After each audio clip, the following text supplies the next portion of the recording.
Bismillahirrahmanirrahim. Subhanallah, Bilizati, Yasifun, Salamun ala Mursaleen, Alhamdulillahi, Rabbil Alameen, Barkisreen, Salihu, Barkisreen, Salihu, Barkisreen, Salihu, Barkisreen, Salihu, Barkisreen, Salihu, Barkisreen, Salihu, Barkisreen, Salihu, Astaghfirullah Ladim, Bismillahirrahmanirrahim, Assalamu alaikum, Matullah, Barakatuhu, my nur, my love to the beloved family of light, Juma Mubarak, Alhamdulillah.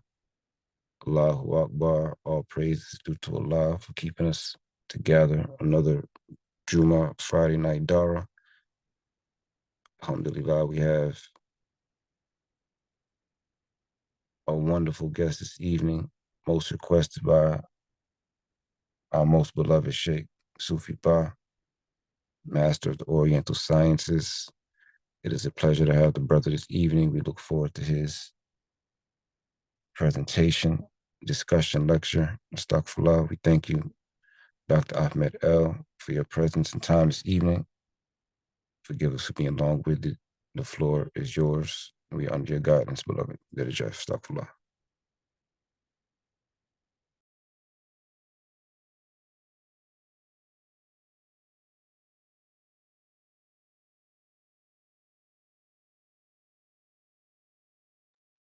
Bismillah, you're on mute. Brother, astaghfirullah. There we go. Assalamu alaikum, family. I'll give like a brief introduction. I don't want to be too long-winded in this introduction, but shukran, Sheikh Mustafa, and shukran for Brad Sheikh, Sufi Ba for bringing me on and requesting me to give a talk or a lecture. So today's lecture will be on the breath, body, mind, and spirit, and how they all interconnect, and the importance of just regulating this vessel that we're in, and also the inner part of us, soul and spirit as well. Okay, and brief introduction about myself. I've been studying martial arts since I was about 7. So been a long time, about 5 decades, and got into different styles. Started with karate first, and then kung fu, wrestling, judo, boxing, back to karate, into kung fu. And as I got closer to, actually in high school as well, I started studying qigong, so back in the 80s. So I was living in New York City then. That's where I'm originally from. But I relocated to Georgia back in 1998. So going back to qigong, I started in about 11th grade. I knew someone that trained with a couple of people who trained with Mantak Chia back when he had his, I would say his school, call it a compound. But he had some land out in Long Island, New York. I was training with students back then, so that's what really got me into the energy work. And then fast forwarded to 1998, I started taking a Chen style Tai Chi Chuan, and I've practiced every day, almost every day since then, 1998. And 6 months after that, I got into this internal art called Bagwazang, or 8 diagrams. So those are like my 2 main forte arts that I study.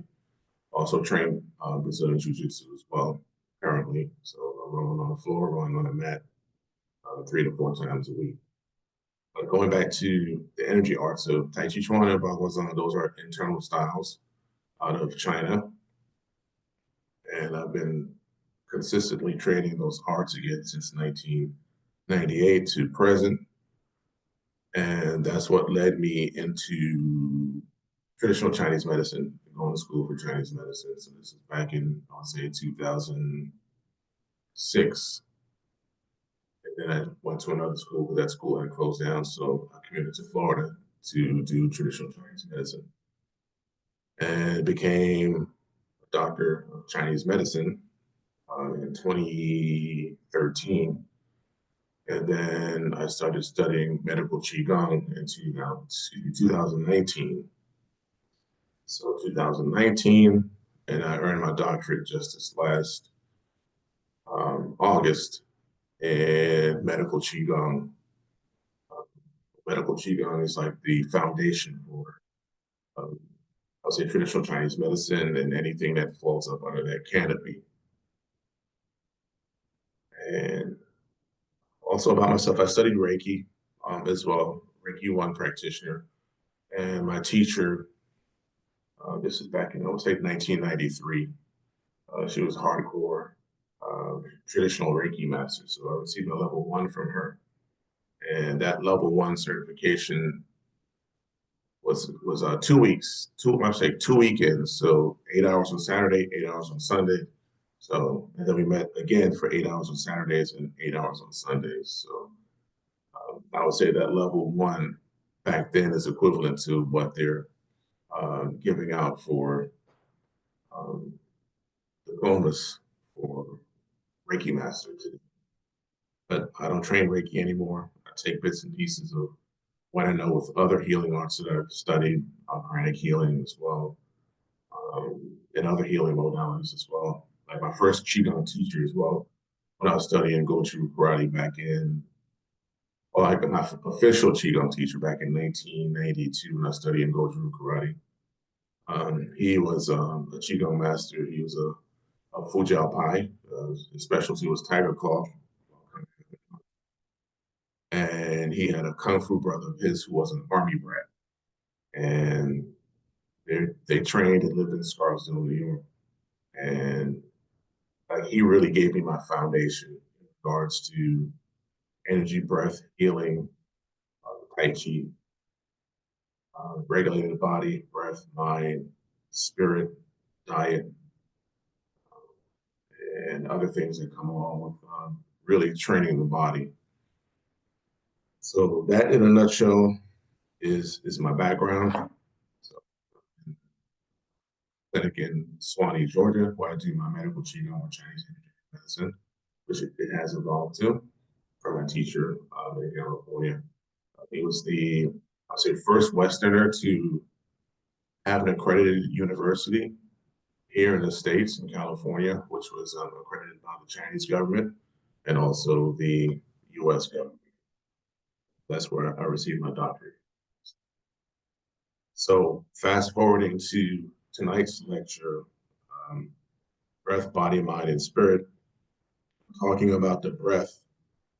The breath is used to regulate the body. And in Taoist studies that I trained in as well, um, they work on 3 bodies, which is your physical body, energy body, and spirit body.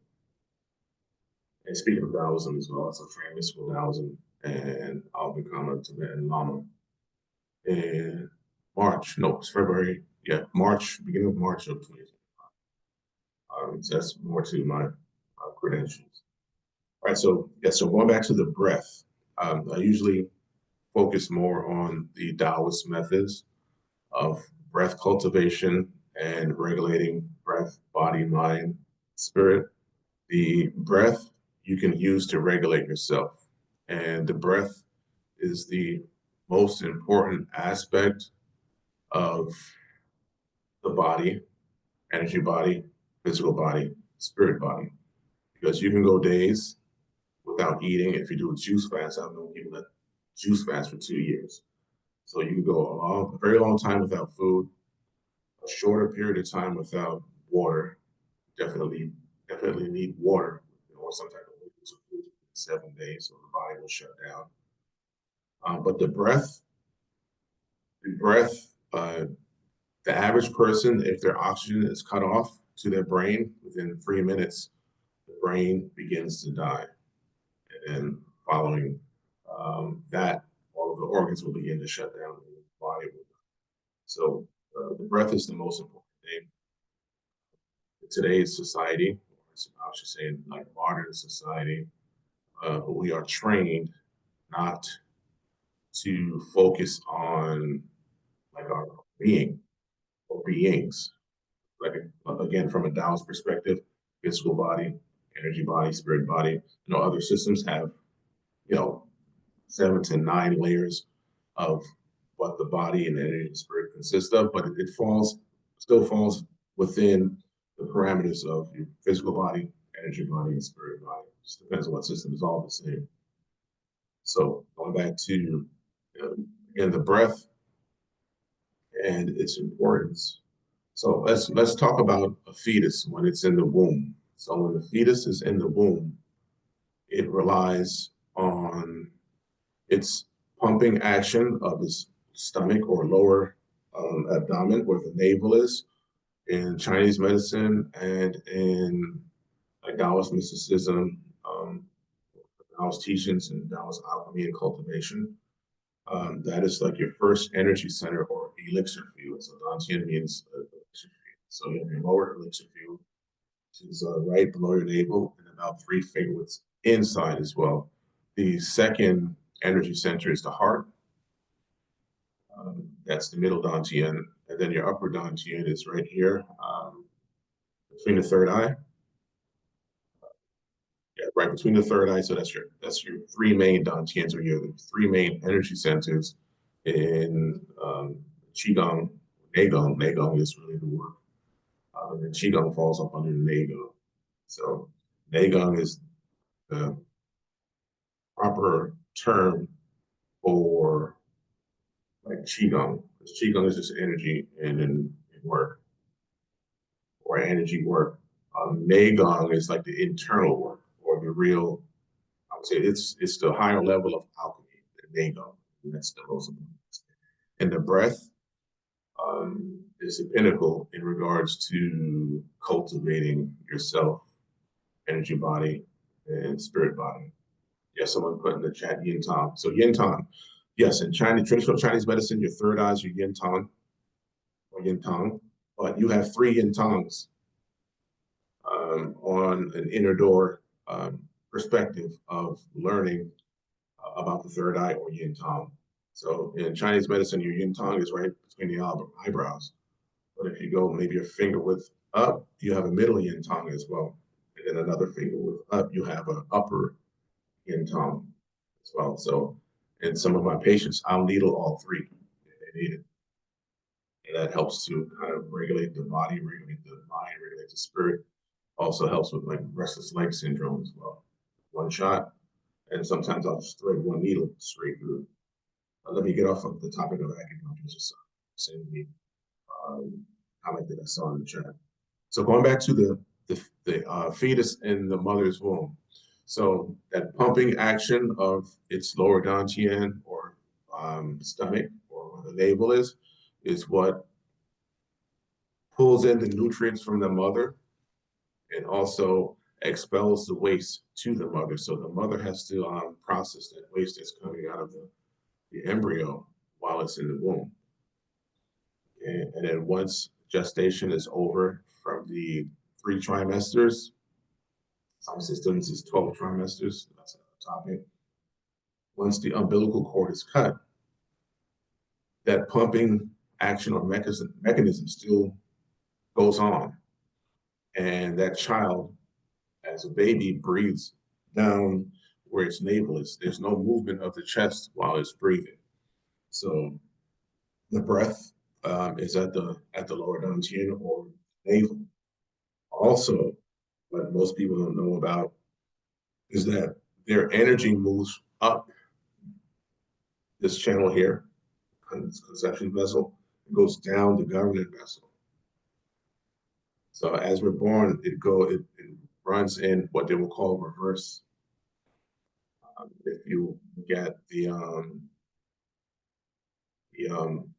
cycle of how the energy moves. So yeah, so once the baby's born, yes, post heaven. I'll talk about that as well. So it moves in reverse. Usually the energy as we develop, it runs up the back and down the front to the perineum. So you have the conception vessel, which runs from where the genitals are up to the chin here, or just underneath the tongue. Then you have the governing vessel, which runs from the coccyx up the spine and down to like the palate. Those are the two vessels. And as it runs up the spine and around, that's your fire cycle. But when babies are born, they're going the reverse. It's the water cycle. It's the water cycle. Um, and that's why in certain like real Qigong practices or Neigong practices, once you run the fire cycle with like your breathing, you should also cool down by doing the water cycle. I'm not going to give any exercises for the water cycle, but the water cycle helps to cool things down. And so, touching on that again, going back to the fetus and then the child breathes through the lower dantian. So afterwards, once the child is developing and it goes through like school, friends, peer pressure, stress, bullying, parents, family, exams, then we start to breathe up here. And if you've enlisted in the military, that's even worse, not the military, because they want you to stand at attention and put the energy up inside the chest and ignore um, the belly breathing or they call it diaphragmatic breathing, but the diaphragm is just under the lungs. So you're not really breathing with the diaphragm. It's the motion of your concentrated effort of the breath as you inhale and exhale, which moves the diaphragm up and down. And it moves up and down through your breathing, but most people breathe shallowly. They basically pant. The average person breathes between, I would say, 15 and 20 breaths per minute. And we should strive to breathe about 5 breaths per minute, which is 6 seconds on the inhalation and 6 seconds on the exhalation. And I know in Taoist mysticism, with that breathing pattern, is what they start off with in regards to cultivation. It's called one whole breathing. And let me look at the chart. So one whole breathing.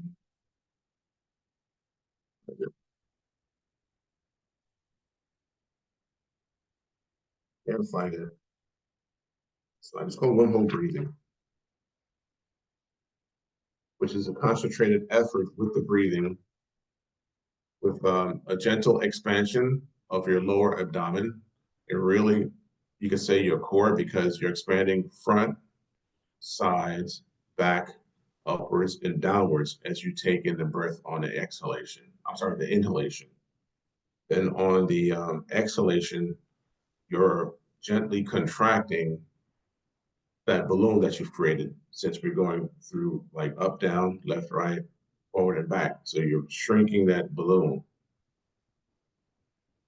which also from a health standpoint, it massages all of your organs. So that's why breathing properly is very important because it massages your organs and it uses the diaphragm as you breathe in, diaphragm pushes down. As you exhale, diaphragm comes back up and also squeezes the lungs as well and the heart. So it exercises all of your organs in your bodies, the yin organs and your yang organs.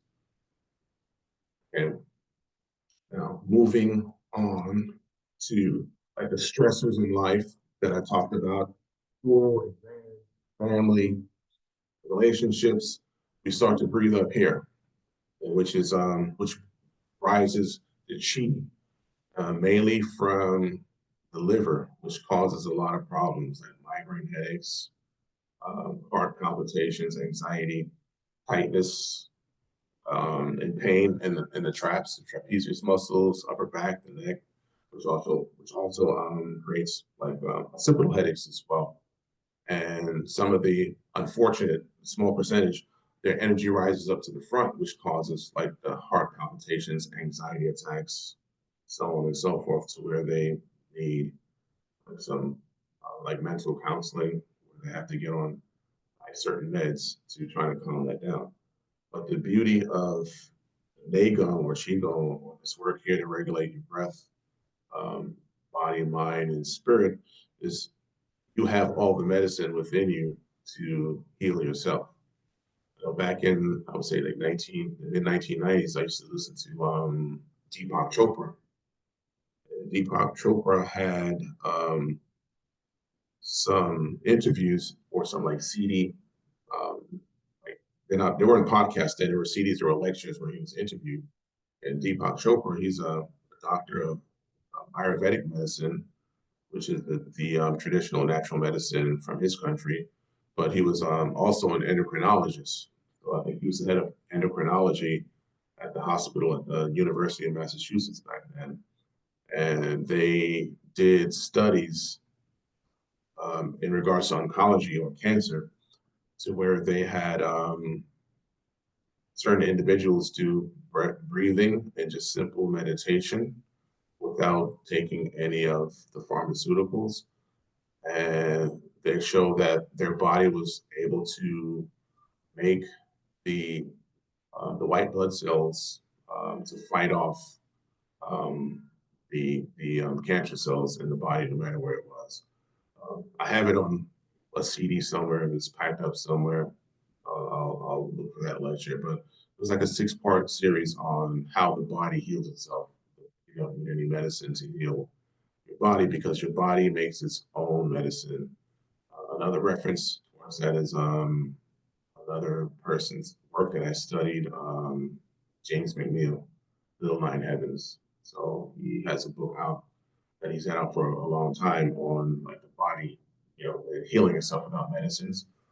Also, my Bagua teachers, the current Bagua teacher's teacher, Dr. Shay P. Chi, he had a lecture series out in regards to the body and medicine. The body doesn't really need medicine to heal itself because you want to heal yourself and not sustain yourself.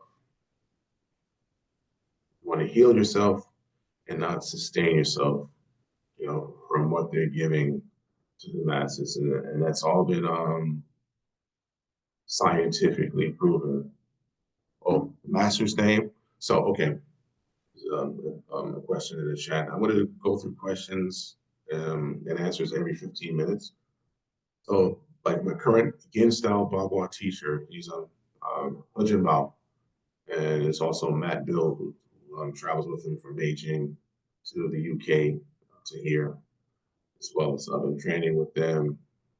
It's I would say 2011. So I'm the group lead for Yin style Bagua and that system here in Georgia. So Dr. Shay Chi, to answer your question on the chat, XIE, that's Shay, P-E-E-I, Chi, Q-I. So Dr. Shay Chi. He was a Bagua master, Bagua, the 8 animals, his system of 8 animals under the Yin Fu system. So I studied under like Jinbao and Matt. Jinbao studied under Dr. Shay Chi. Dr. Shay Chi studied under Mao Bao Zen. Mao Bao Zen was a disciple of Yin Fu, and then Yin Fu was a disciple of the quote unquote founder of Bagua Zhang Bao Hai Ching. That's one of my lineages that traces back as well. So I have a couple others that traces directly back as well. Anyways, let's get back to the breath. So with regulating the breath can regulate itself. And proper breathing is going back to breathing with your lower dantian, or where your navel is, or just below your navel. You don't want your chest to move as you're gently expanding out, as you're inhaling, and slightly contracting as you're exhaling. And also, it may take a lot of practice with some people to get that pattern down, because pattern is very important, breathing pattern, and making sure it's uninterrupted as well. And also, as we start to breathe, you want to keep your anal sphincter slightly closed. That's according to Taoist practices in alchemy and Neigong. You want to keep the anal sphincter just slightly closed, sort of like a wink of an eye. It's not tight, but you keep the anal sphincter closed to keep the energy within the body. So you want the energy to circulate in the body. You also want to keep the tip of the tongue to the roof of your mouth as well. So that kind of enhances the circuit between your conception vessel, your front vessel, and then the vessel that comes up the back, your governing vessel. The chi is always running through there. People say, oh, you need to connect the tongue because it's not going to connect the chi. The chi is always running through those two vessels, the conception front and governing rear. It's always running through those two vessels. So you keep the tip of the tongue to the roof of the mouth. You just want to keep it just behind the teeth. And I want to keep this lecture very simple. So in the future, I'll have like a PowerPoint to where we can get deeper into the positions of the tongue because you have an earth position, you have a water position, you have a fire position of the tongue, you have a wood position, you have a metal position. So you have 5 positions of the tongue where you can place it in your mouth. So, but for now, we'll stick with the position just behind the teeth, touching the upper palate. And you want to keep the tongue there and also slightly close the anal sphincter so you don't leak out any energy. So that goes for Nagam, that goes for Tai Chi Chuan, that goes for Babazang, Shinyi, all the internal arts you keep it close. Even when you do your zikrs, um, when you're in your sanctuary and you're doing your zikrs, wherever you're sitting, you want to have good posture as well.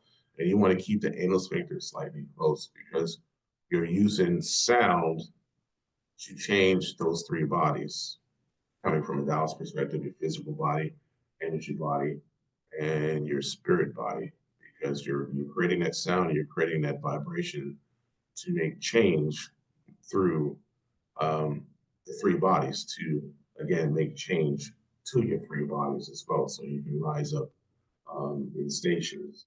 So if you keep the anal sphincter slightly closed without tightening your glutes, that will help move the energy faster, keep the energy within your body so it can open up your channels, your acupuncture channels and meridians as well. Okay, so I think that should be enough on the breath. No. So again, regulating the breath. So it's good to try and start off with 6 seconds on the inhalation and 6 seconds on the exhalation. So that's 12 seconds. You divide that by 60, you get 5 breaths per minute. So with 5 breaths per minute, um, you can tap into improving your concentration. And you should try to work up to meditating at least 30 minutes a day. If you can do more, do more. So within 30 minutes, preliminary stages is you improve your concentration.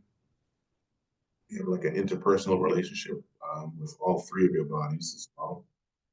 You also improve your memory, photographic memory, reading, studying,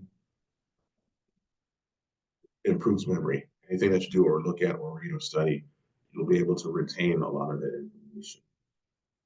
Also, with the 6 seconds in, 6 seconds out, you're going into tapping into your subconscious mind, tapping in, also kind of like regulating the mind and starting to get rid of certain traumas that are like stuck in the psyche, stuck in the body, stuck in the muscles, stuck in the tissues. That's why if you ever like read any books or heard any stories of people just doing like standing meditation, seated meditation, or twirling, twirling Sufis, or just zikkering, and you start to cry, that's trauma that's being released out of the 3 bodies.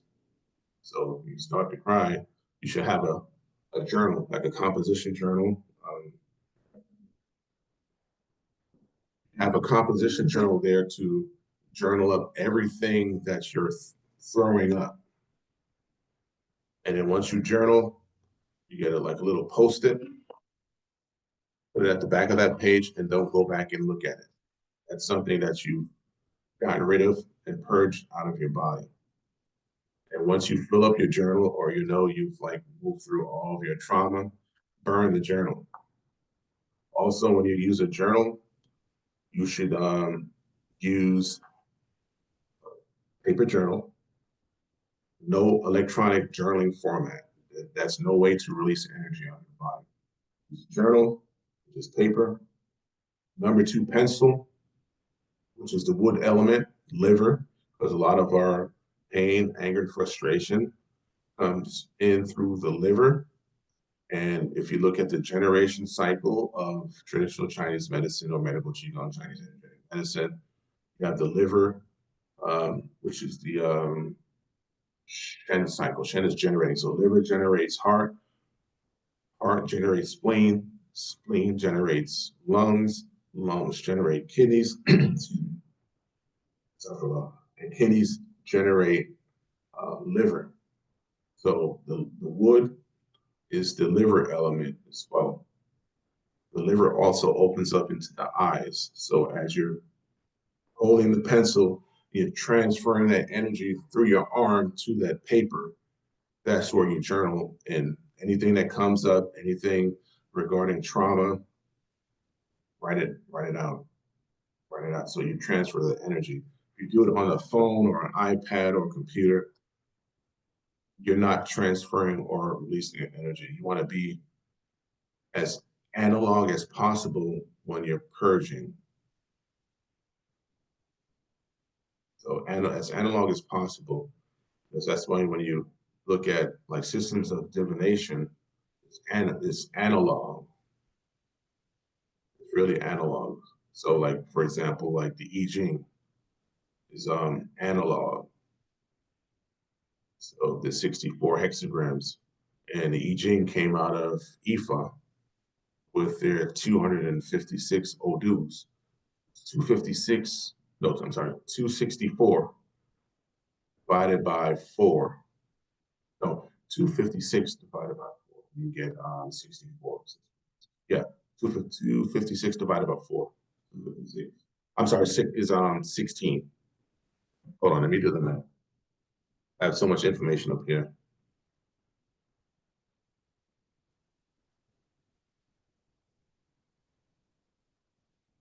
I want to give you like correct information from a mathematical standpoint. Bismillah, Maulana Ahmed. Yes, sir. Alhamdulillah. Uh, You're giving us beautiful information right now. Can we pause for a quick question? A couple Sure. questions. Real, Yeah, so can 64 times 4, 256. So you're 64. I Ching, trigrams is where that comes from Ifa. Okay, so let me pause for a question so I can talk because a lot of the information is here from years of studying. So first question. the downloads are coming, alhamdulillah. Um, Real quick, could you repeat the correlation of the organs? You said which organs generate which other organs, and where did you get the number 256 from? Because that's an important number in the past. Yes, so there's a generating cycle in Chinese medicine that goes in a circle. It's called the Shen cycle. Shen means generating. And then you have a Ko cycle, Ko. Ko cycle is the controlling cycle. So touching on the Shen cycle again, we have the liver organ. So the liver generates heart. Heart generates spleen, which is earth. So liver is wood. Wood generates um, fire. Heart is fire. Generates earth, which is spleen. Spleen is earth, which generates lung, which is metal. Lung metal generates kidneys, which is water, and water generates wood, which is liver. That's the generation cycle. Then you have a control cycle. Control cycle is that if you ever look at a diagram of the organs in Chinese medicine, you have that five-pointed star. So if I have heart on top, liver, spleen, lungs, and kidneys.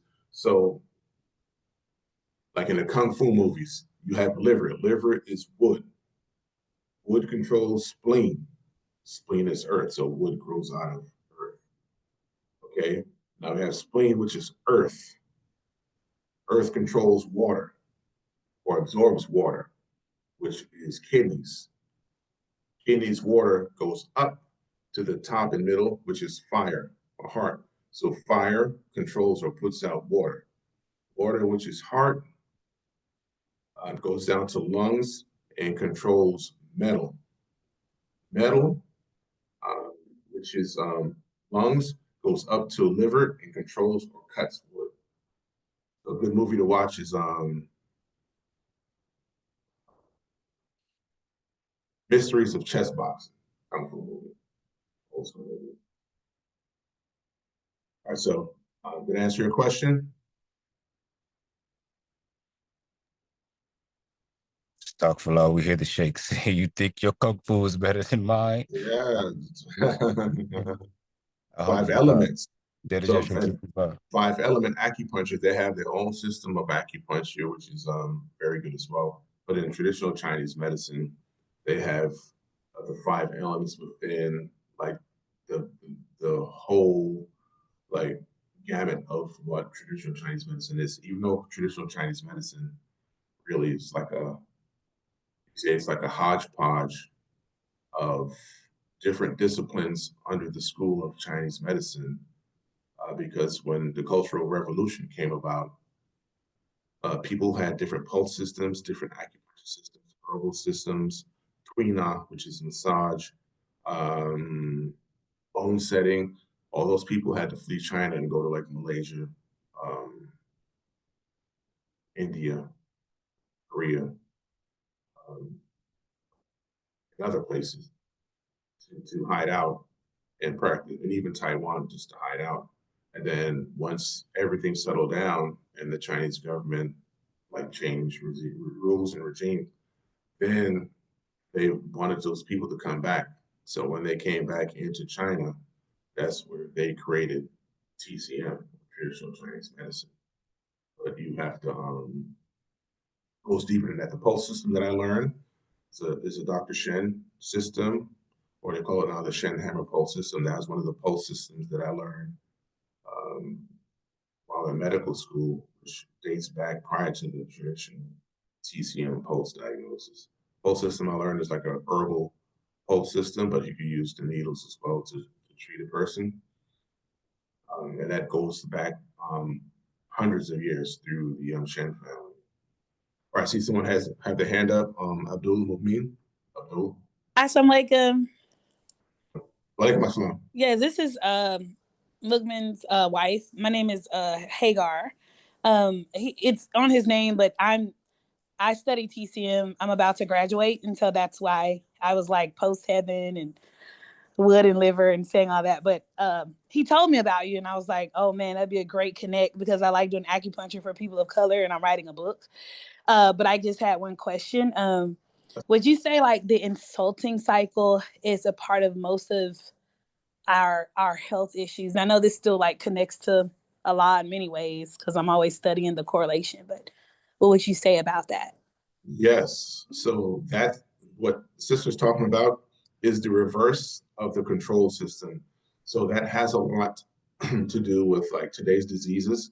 Also, um, emotions as well has a lot to do with the health issues of what's going on today. Because what they say now in this country is like the number one killer of people in this world, unaliving of people in this country. I'm trying to get more internet savvy since I watch a little bit of TikTok. So emotions.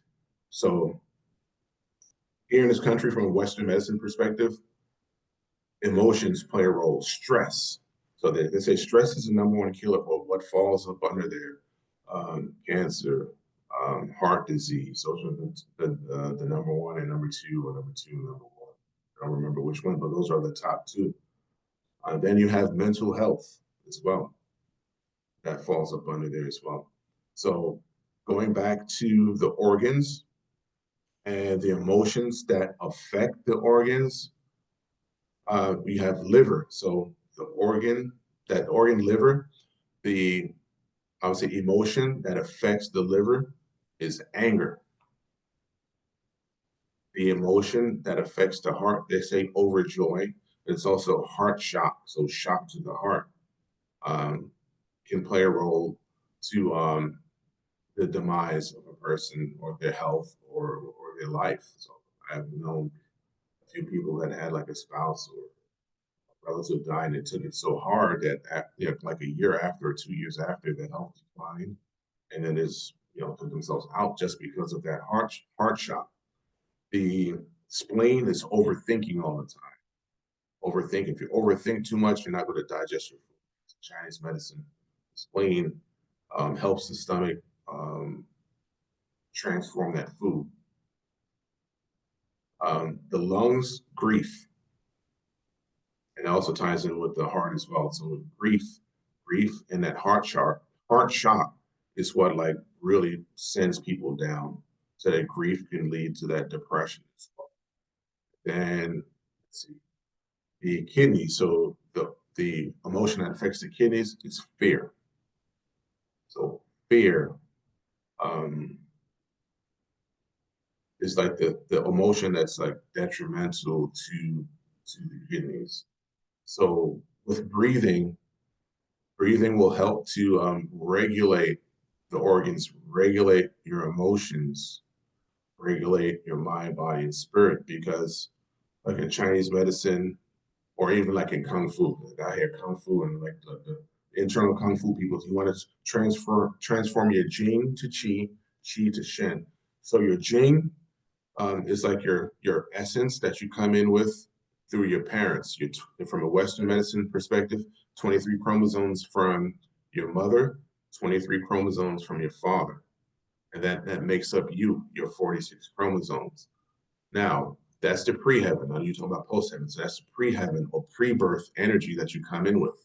And that's going to determine your constitution, your robustness, or your weakness in your body through your parents. So if you had a dad that drank all the time, running the street, and your mom is smoking cigarettes all the time, and they come together, they conceive a child, that child is going to have a weak constitution. Have a weak constitution. Right. So did I answer your question?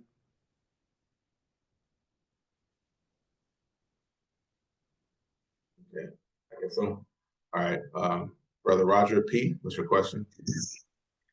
Salam, doctor. I have a couple of questions, but I'll be quick. Can you talk about something that we're seeing in a lot of our youth now, which is a lot of microbiome issues in the gut? Yes. I took my son to a Chinese herbalist, and he just by taking his pulse, he was able to diagnose him with dampness in the gut, and it was on point. What exactly causes the dampness? Dampness in the gut. Okay. I want to go back to like one of the co-founders of my school. I don't know if this video or this Zoom is going to stay within the circle. If it does, I hope it does, and I get out there. But I won't say his name. So, co-founder of our school, he was a World War II vet and Korean War vet.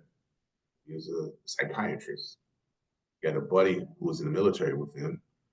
After they left and went on with their careers, his friend worked for General Mills. So the co-founder of our school, he wasn't teaching, but he would lecture in some of our classes.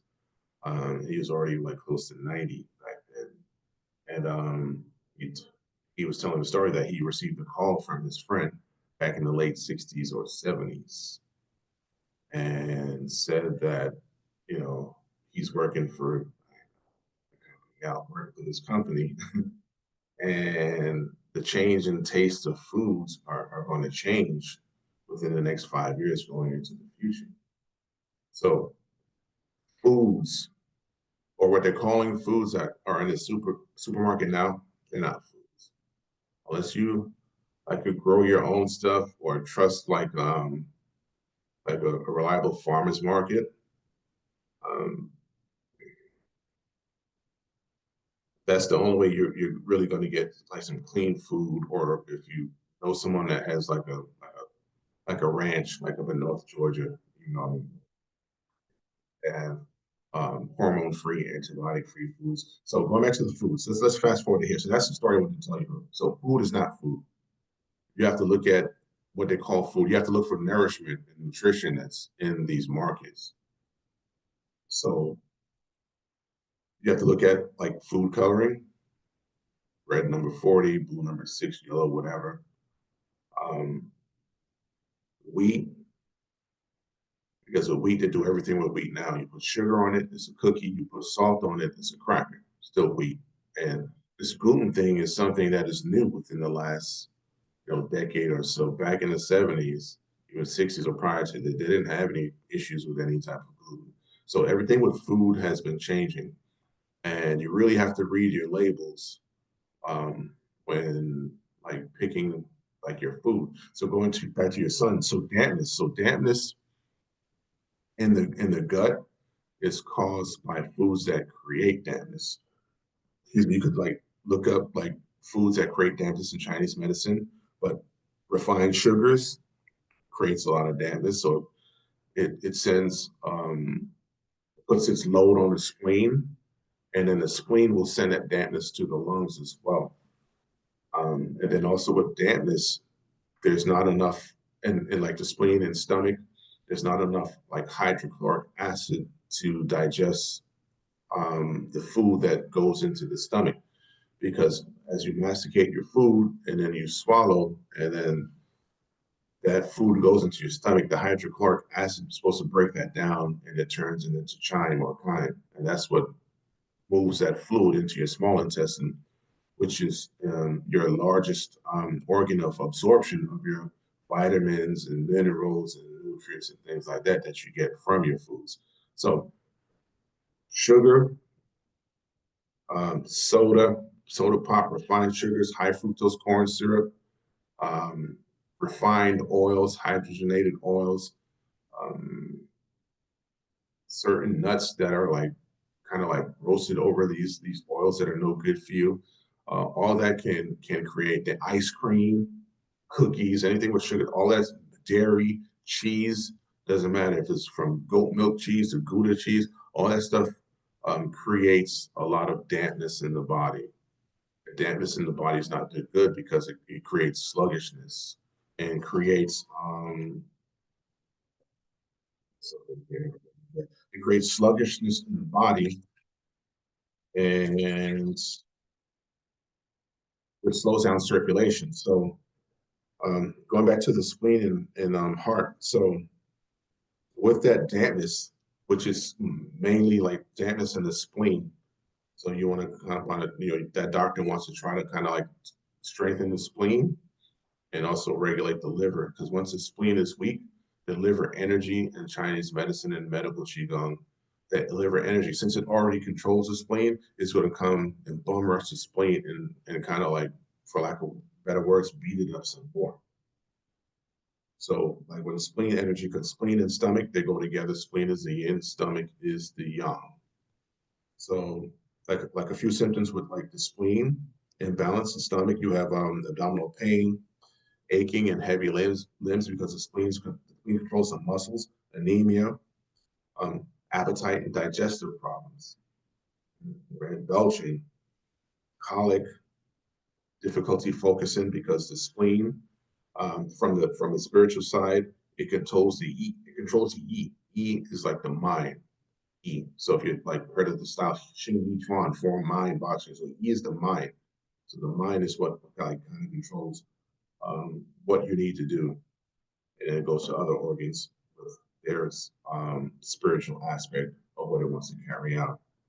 Right, so did I answer your question, Brother Roger? Absolutely. Thank you. All right, you're welcome. Any more questions? Yes.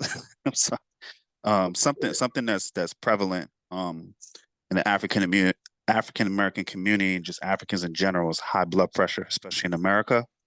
Yes. Is that due to a over a liver that's overheated? And then what would be some of the things causing high blood pressure and hypertension in our community?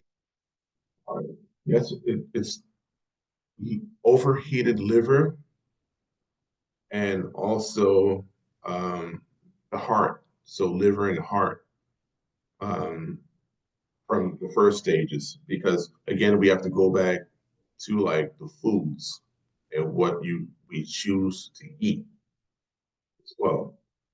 So a lot of foods would cause the liver to overheat and send that energy up. So that hot energy, which is yang energy, yin and yang. Yin is the cooling aspect of the body. Yang is the hot aspect of the body, but it affects the heart. And also, then you have the stress too. So if you're eating bad foods, you're stressed, you're in a job that you don't like, you're in a relationship that you don't want to be in, but you feel stuck or trapped. Some of us been there. I've been there at one point in time in my life. That will send the pressure up. And also with us as so-called Black people, well, our physiology is different in regards to the blood pressure. And our blood pressure is not textbook according to what they have out there in the medical community. Our blood pressure can be up a few points, at least 10 points higher, but our blood pressure is not high. Our viscosity is thicker, our bone density is thicker, everything is like thicker about our skin, the skin turn, everything is different about us, not about racism. I've met Dr. Africa twice. I met him back in 1996 when he came up to the Bronx, when I was living in the Bronx at the Sundial Healing and Learning Center. I still have the tape recorder because they didn't have anything digital back then. Still have the lecture, and he was going into like us as a people and how we are totally different from other people on this planet. So if it's a few points higher, it's okay, but you still have to drink a lot of water, and you still have to like watch what you do and what you take in regards to food. A lot of restaurants out here, if you eat out MSG, if you buy like Lawry's seasoned salt and them things, that's no good for the body. It's better off getting like the Celtic sea salt or Celtic sea salt. Sea salt, real sea salt, is good for the body because it comes from the sea. So this planet is like 70, 75, 80% water, so is your body. Most of the blood is plasma, which is water. So your body can assimilate that sea salt in the meantime to lower the blood pressure. Plus, there are acupuncture points that you can use to lower the blood pressure. But you have to change everything around. You have to like reprogram the cells. A good green juice detox is good. Beets are good. Beet juice and like apples and celery, that helps to cool the body because the celery creates more yin in the body. Cucumbers also creates more yin in the body, and the beets help to like open up the blood vessels to let the blood flow a little bit more efficiently in the body. But definitely the water quality is good too. Shouldn't be drinking any tap water. You should be drinking water from a bottled source if you don't have your own filtration system in your house. You should be a snob when it comes to drinking water. So you should like invest in a good filtration system, reverse osmosis, or if it's like alkaline, but alkaline water. If I have a system in my house, so I can create. It creates alkaline water, but alkaline water is only alkaline for about 24 to 48 hours once you put it in its like glass container. After that, you have buying alkaline water that's sitting on the shelf, that thing is no longer alkaline. It's cleaner, but it's not alkaline. With alkaline water, you want to take in foods and like your water that keeps that body, keeps the pH balance where it needs to be, or slightly higher. That's between like 7.3 and like 7.5, 6, or 7. So does that answer your question, sir? Yep. All right. Next question. Abdul Mukmin. Listen. Yes, assalamualaikum. It's so funny you were saying about the oils and the seed oils and olive oils and stuff. You know, when you go in the store, like I went to Whole Foods and they're like, it's $23 or higher. And I was like, you know, I recently started going to a butcher who sells like grass fed beef. And I thought about it. I'm like, hey, I told the butcher, I'm like, just give me the beef fat because you can take the beef fat and render it, and that's free. You don't even have to pay for the high olive oil or the high sometimes duck fat and stuff like that, which is good. But the seed oils are so high too that you can just go to a butcher and when you buy your grass fed beef, just say, hey, can you just give me some beef fat? And you have to just render it down. It takes a few steps, but I just think it's cheaper because it's practically free, you know. Yeah, yeah. You just have to like move accordingly. Excuse me. Move accordingly to like what you feel is like feasible for you and your family and your finances and things like that. You know, to live healthy in this society, you're gonna have to fork out some money or grow your own stuff because everything that is bad for you is they give away for free or you know $1. They have all these specials. I think Burger King had advertised something that came up on my feed.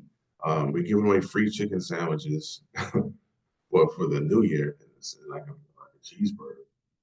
And that stuff is not even food. It's just highly processed. And also, Brother Roger, yeah, stay away from the high processed foods. So cold cuts and deli meats as well. Stay away from that stuff too, because they have a lot of nitrates in there. Which is like short for like nitroglycerin. Stuff up. But anyway, that answer your question, sister? No, Yes. no, no, no. Okay, yeah. So yeah, so you're gonna have to spend to live now. So I'd rather spend money now on my health than to go into retirement and having like half your check, 3/4 of your retirement check or your pension and social security going to medication just to like sustain you, keep you alive. Because I think of medication as being you're like a living you're in like a living coma because it's sustaining you. It's not healing you, it's just maintaining you. That's why they're always adjusting like the medication. Oh, you want 5 milligrams, we're gonna give 10. Okay, 10 is too much because it's doing this, so we're gonna cut it back to 5. You know, because like that, taking care of my parents. So all the time when I take them to the doctor, there's always some there, but I keep them okay with like juices and stuff like that. So a lot of that stuff, they've got rid of. Yeah, so just you have to move accordingly according to like, your financial needs, what your family needs. But a good oil to get. So mentioning like olive oil, cold press, olive oil you should never cook or fry with. It's good for salads. You want high heat oil like cold press coconut oil, uh, avocado oil. Those are like high heat oils that won't break down and turn rancid once you like fry whatever you fry and um, sauteing your vegetables. You want high heat oils to saute your vegetables and like braise certain meats, things like that. But olive oil, strictly for salad, not a high heat oil. Okay. Any more questions? Yes, I have another question. Okay. Um, from what I was reading, um, at least in the West, prior to what becomes modern medicine, was actually a part of the medicine was actually learning astrology, Yes. which has been removed from the West. Was reading someone was actually like Oxford used to train on that. So within Chinese medicine, is there also in Taoism, is there also when you're taking a look at a person's health, is there also like astrological charting or something that's done as well to determine the health of a person, or maybe they're more prone to certain organs being thrown out of whack? Yes. And that falls up under feng shui. And there are some Chinese doctors out there that treat according to like your birth year, what animal you are, what time you came or incarnated here on this planet, And they do the treatment according to feng shui.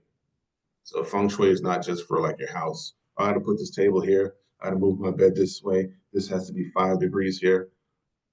There's feng shui of your house. There's feng shui of yourself. There's feng shui of the planet. There's feng shui of like the stars as well. And also in Taoist mysticism, they pay a lot of attention to like the planets. There's 28 constellations that they pay attention to. And they also do like star stepping, Big Dipper, because you can place the Big Dipper, which are 7 stars, on your body several different ways to connect that energy. That's another lecture. But yes, to answer your question. Thank you. Yeah, you're welcome. Okay. All right, so moving on, again, the breath, we talked about the organs, the emotions, and let's give a quick rundown on some other like emotions that affects the organs, because you really want to control your mind.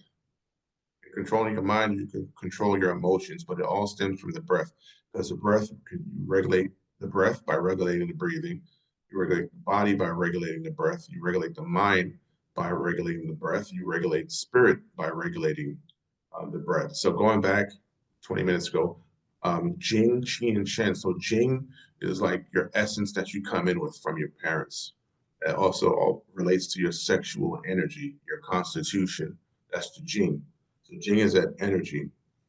And you want to convert that Jing in Chinese in Western medicine, that's more like your constitution, like your DNA, your chromosome, what the markers. Are there any like defects or anything like that in there? And you want to convert that Jing, to Qi. Qi, energy. Qi is not just not regulated to your body. Qi is everywhere. Qi is just energy.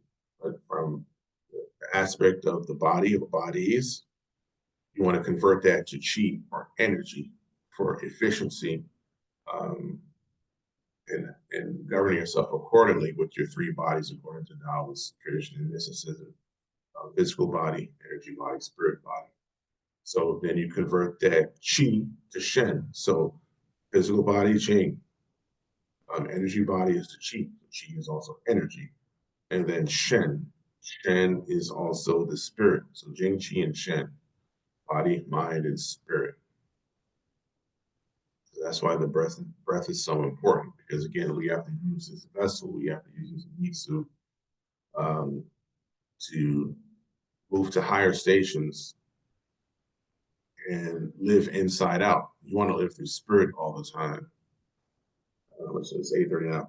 We have to live through spirit all the time, not through your body. Spirit and energy, and then your body will follow along. And that's how you manifest the things that you need in life, not want. You get your wants as well, but the things that you need are most important in life. So I ran through a few ailments. Also, Brother Roger, with high blood pressure, like in my clinical experience, people who develop type 2 diabetes, diabetes mellitus, within a certain period of time, they develop high blood pressure. Those who develop high blood pressure first, it takes a longer period of time for that to trickle down to the kidneys, to develop diabetes mellitus. Because the heart is fire, and then the kidneys is water. You want water and fire to balance itself. Those 2 organs balances the entire body, Kan and Li, water and fire. I think that's important. Li is the fire. It might be vice versa. You can look it up. Okay. So yeah, so keep an eye out for that. So you got to take care of the kidneys, and like your kidneys, they are like the manufacturer of your energy once your body processes the nutrients that it receives through food. So you get your nutrition through food, water and breath. Need that breath. That's the number one component to transform the body. Okay. So we talked about like the heart, talked about the spleen and stomach. So symptoms of like the kidneys and the bladder. Kidneys is the yin, bladder is the yang. So with the 5 organs, kidneys, heart, spleen, lungs, and liver, those are the yin organs.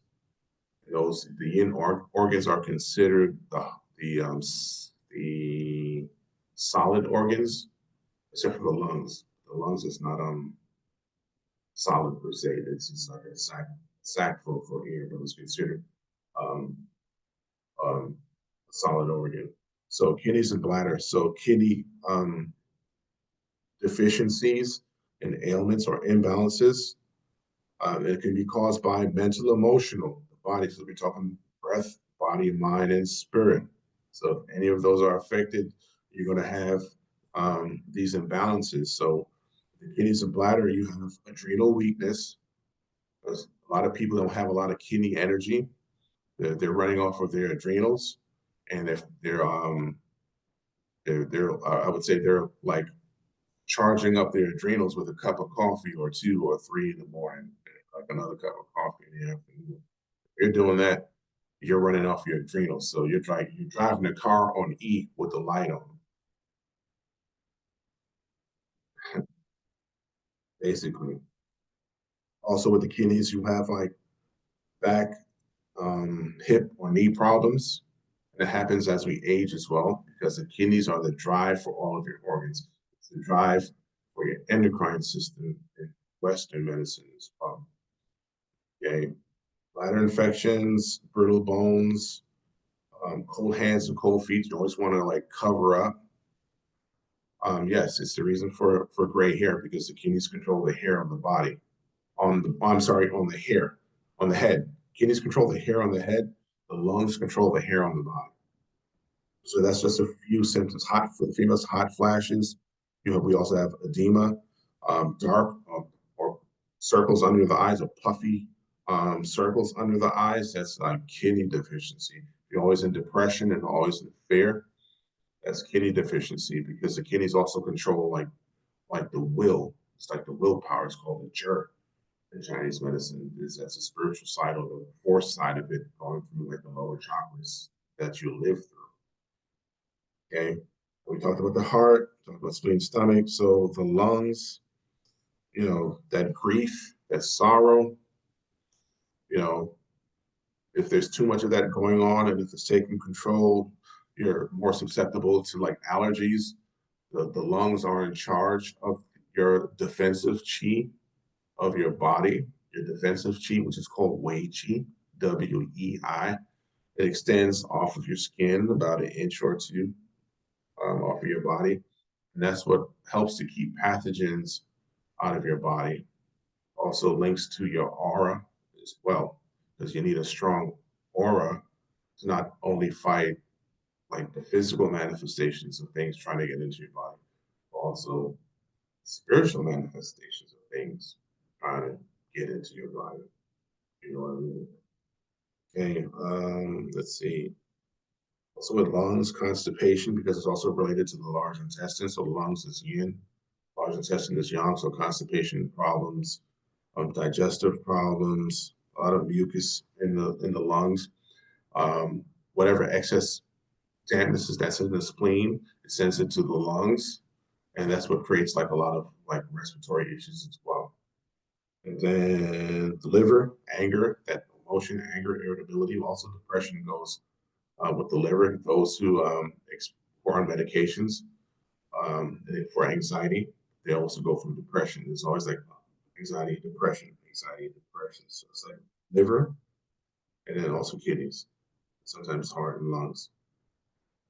Okay, so that's just a few. I'm gonna go through all of them because there are many different imbalances, but the breath again keeps the body energized. It's been scientifically proven through Western science that like proper breathing, or like proper Tai Chi, Neigong, Qigong, you learn from the right teacher. it helps to reset and rewire your central nervous system. So whatever ailment you have, whether it's mental, emotional, or physical abuse, things like that, continued like practice will help to reset and rewire your nervous system. So when I was going through my doctorate program for the medical qigong Chinese energetic medicine, we all had to do like exercises to purge all three bodies from a Taoist perspective: physical body, energy body, spirit body. And you have to be a clean vessel while like working on people, because you don't want to transfer any energy to like your client or patient. And also you don't want to be a weak vessel to where there's something other than mental emotional going on, like spiritual, to where it jumps on you or attaches to you, follows you home, jumps in the car with you, hangs on your shoulder, tries to come into your house, tries to torment you, torment your dreams. So you want to reset the body. So that's what we went through in my training. You have to become a clean vessel, and then you build. So breathing also helps to purge the body as well. The zikrs will also help to purge, because with the breathing and zikrs, they go together. When you breathe properly and have your proper posture, the zikrs, it flows more. The tonation is better. And when you're sending that energy out, um, that energy, makes the transformation and ripples back to you.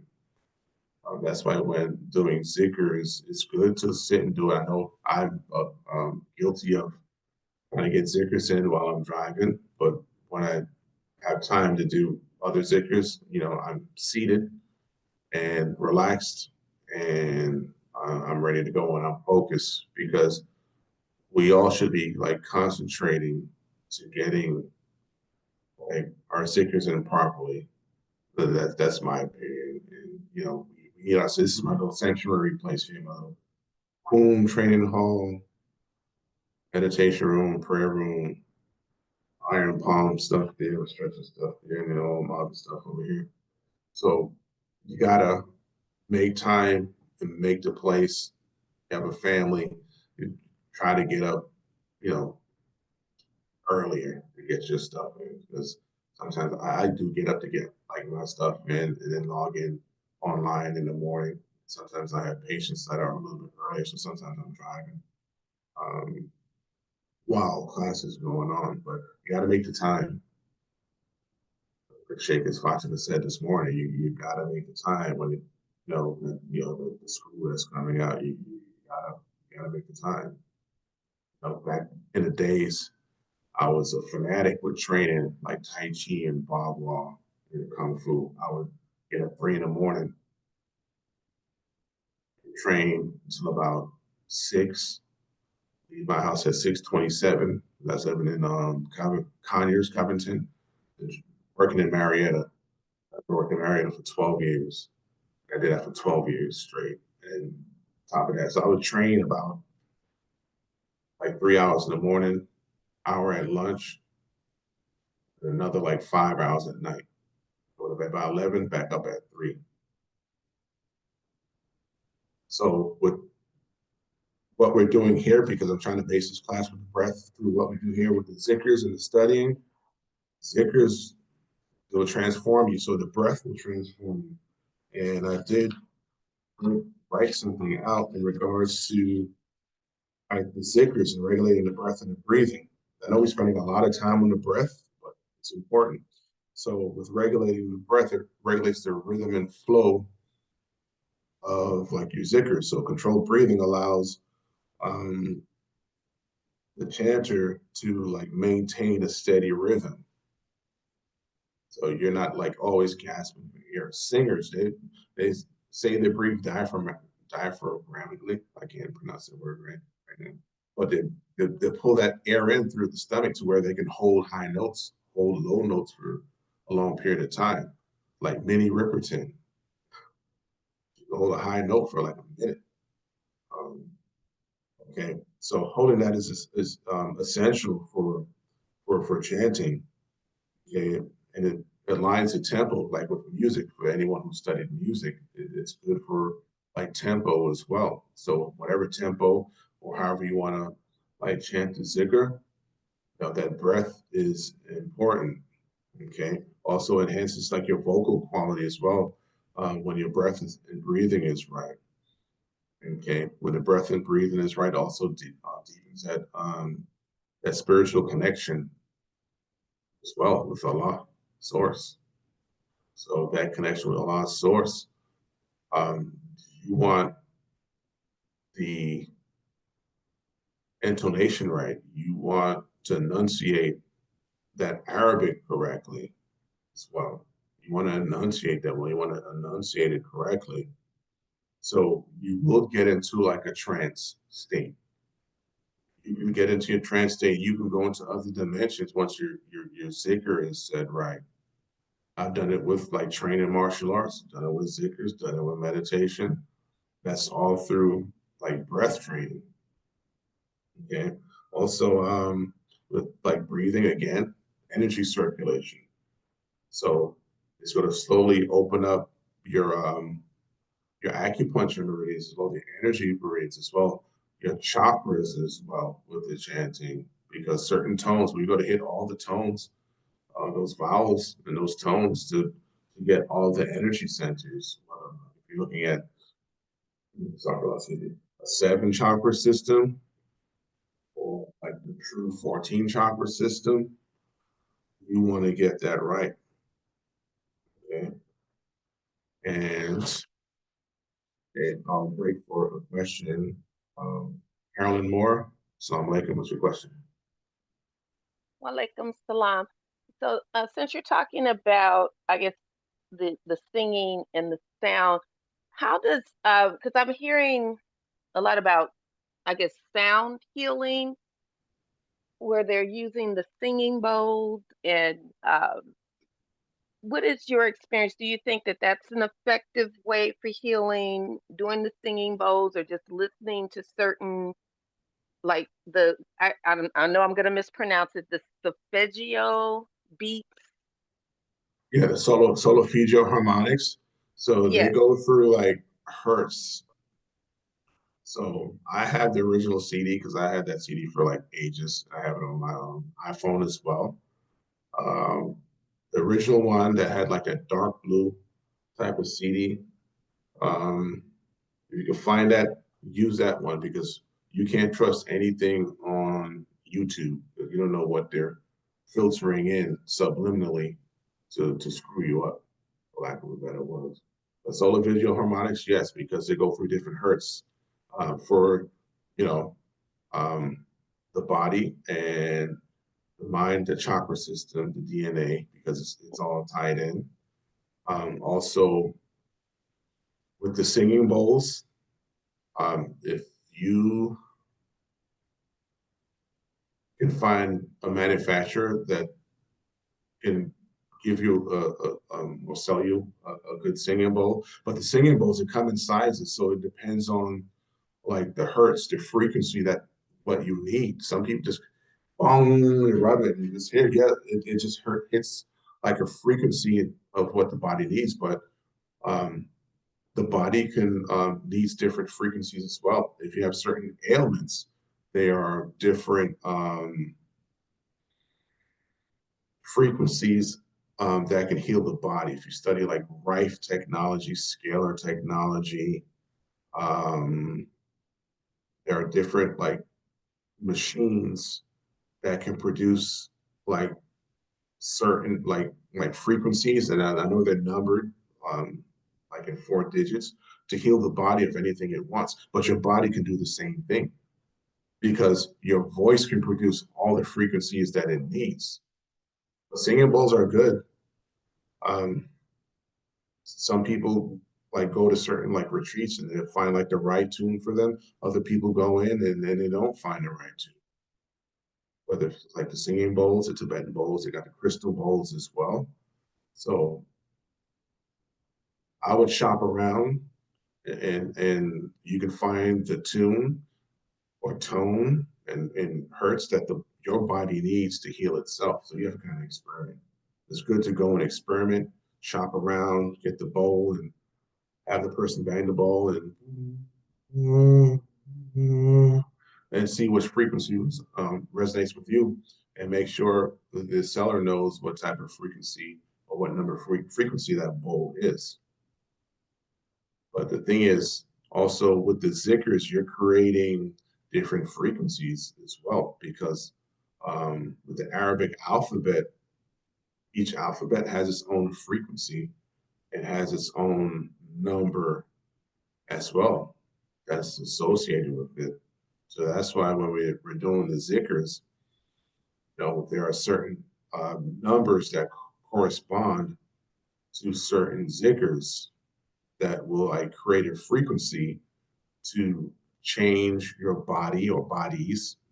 I'm gonna keep it in Taoist perspective: physical body, energy body, spirit body, to move you up higher in stations. So just pay attention. They're good. Singing bowls are good. Crystal bowls, solfeggio harmonics. Get the CD if you can And find it. what's the name of the CD that you recommend? It's from the creator Solfeggio Harmonics. It's I'll take a snapshot of it because I have that same CD cover on my iPad, and it matches the CD that I have as well. Solfeggio Harmonics. But they had changed over the course of time when they came out with these phones. They have like different like colored covers now. And it's supposed to be Solfeggio Harmonics, but I have a lot of the like CDs on like the singing bowls, the Solfeggio Harmonics singing bowls. The singing bowl CD I have is I think it's Mike Perricone, Pat Perricone, and he has a singing bowl and a cover, and it's like the cover is like the color of like a mango, like a yellowish orangish color. It has a singing. I think it's Michael Perricone, Perricone. Michael Perricone. I think the spelling of the name. So that's a good CD to get if you can find it. The frequency is right. So shop around again. Just don't go to any retreats. There's a sound healer coming in. Question the sound healer and see, and it's good to research yourself and see so you can ask the right questions when you're going into like retreats, etc. Or like see. Thank you. Right. One more question. Sure. I guess I was reading something about the theta waves, and is it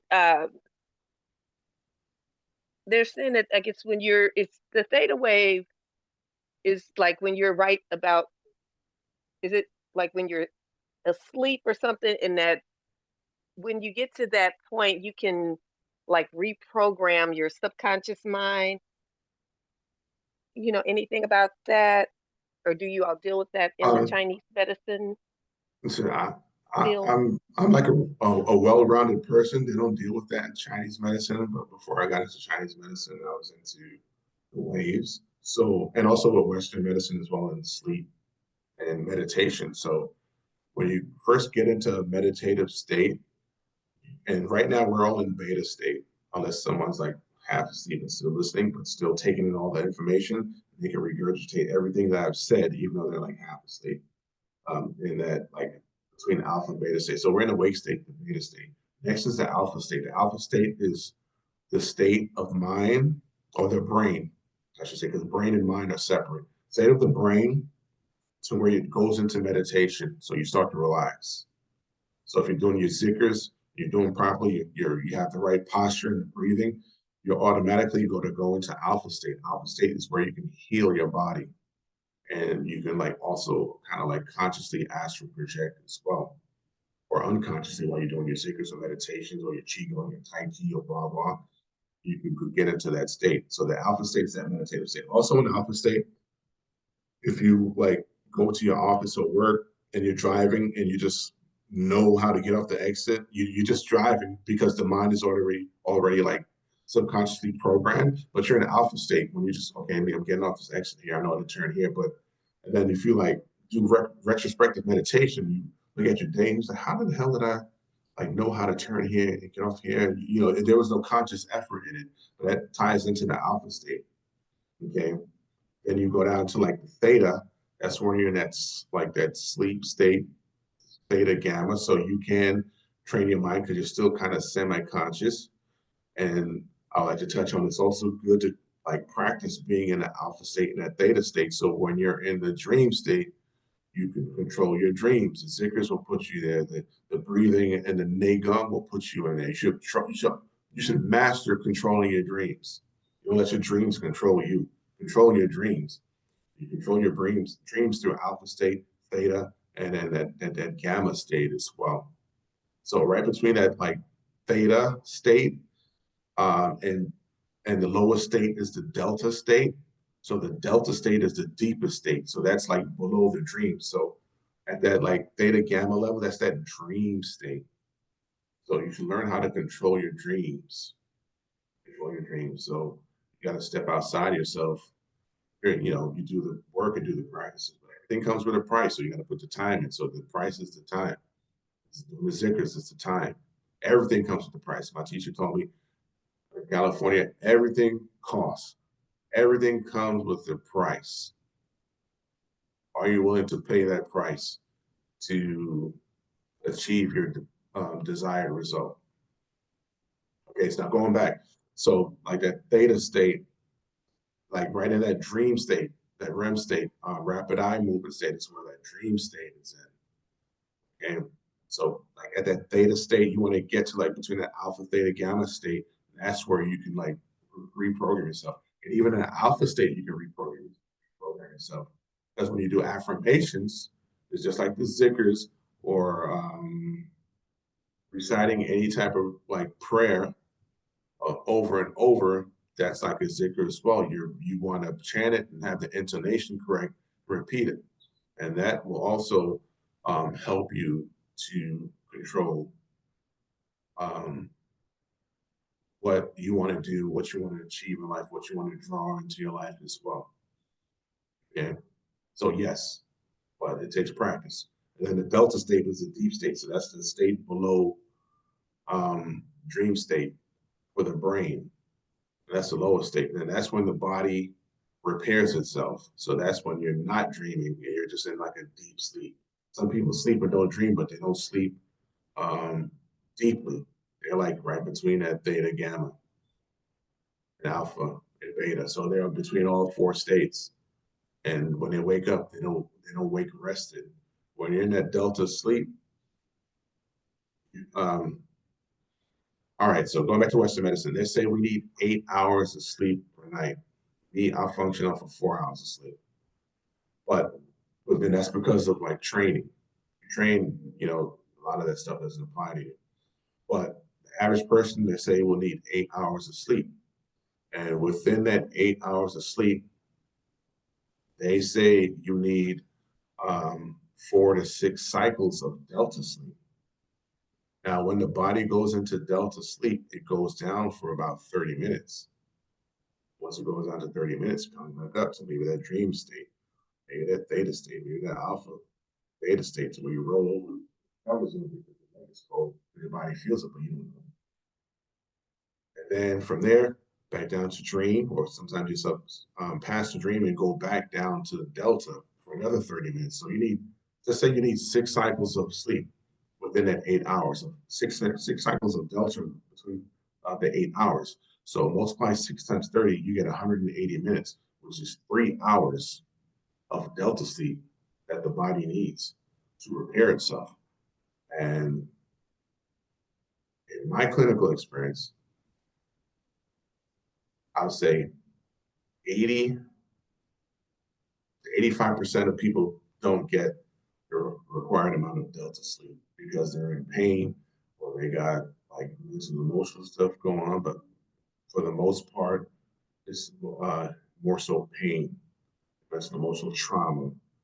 They just don't get or digestive issues, but mental emotional, they don't sleep, or ulcers because of the pain, so they don't sleep. So if a person can't get the adequate or required amount of delta sleep for the brain, there's nothing on this planet, natural medicine, allopathic medicine, Nothing is going to change that until the root cause is addressed. So the person And can get the sleep that he or she needs. and Then, that deep uh, sleep is very necessary. You have to get that, what do you call it, deep sleep? Is it that the REM, with where you have that rapid eye movement? You need to be in that deep sleep in order for your body to heal, because that's where the healing, your body heals itself during that sleep. Is that correct? that is correct. Delta sleep. Any other questions? All right, so moving along. So the body, so we talked about the breath and regulating itself. We talked about the body a little bit. We talked about the organs, um, like endocrine function as well. Because with the endocrine system, whatever system you want to look at in regards to the chakras, 7 chakras, but really 14 chakras. All of the chakras kind of fall where your endocrine glands are. So for the head, you have, let's deal with the 7 chakra system. The seven chakra system. So I have, to say, the crown and like the third eye. You have the pituitary gland, pineal gland, hypothalamus gland. Okay. And that's like 7 and 6 according to that system there.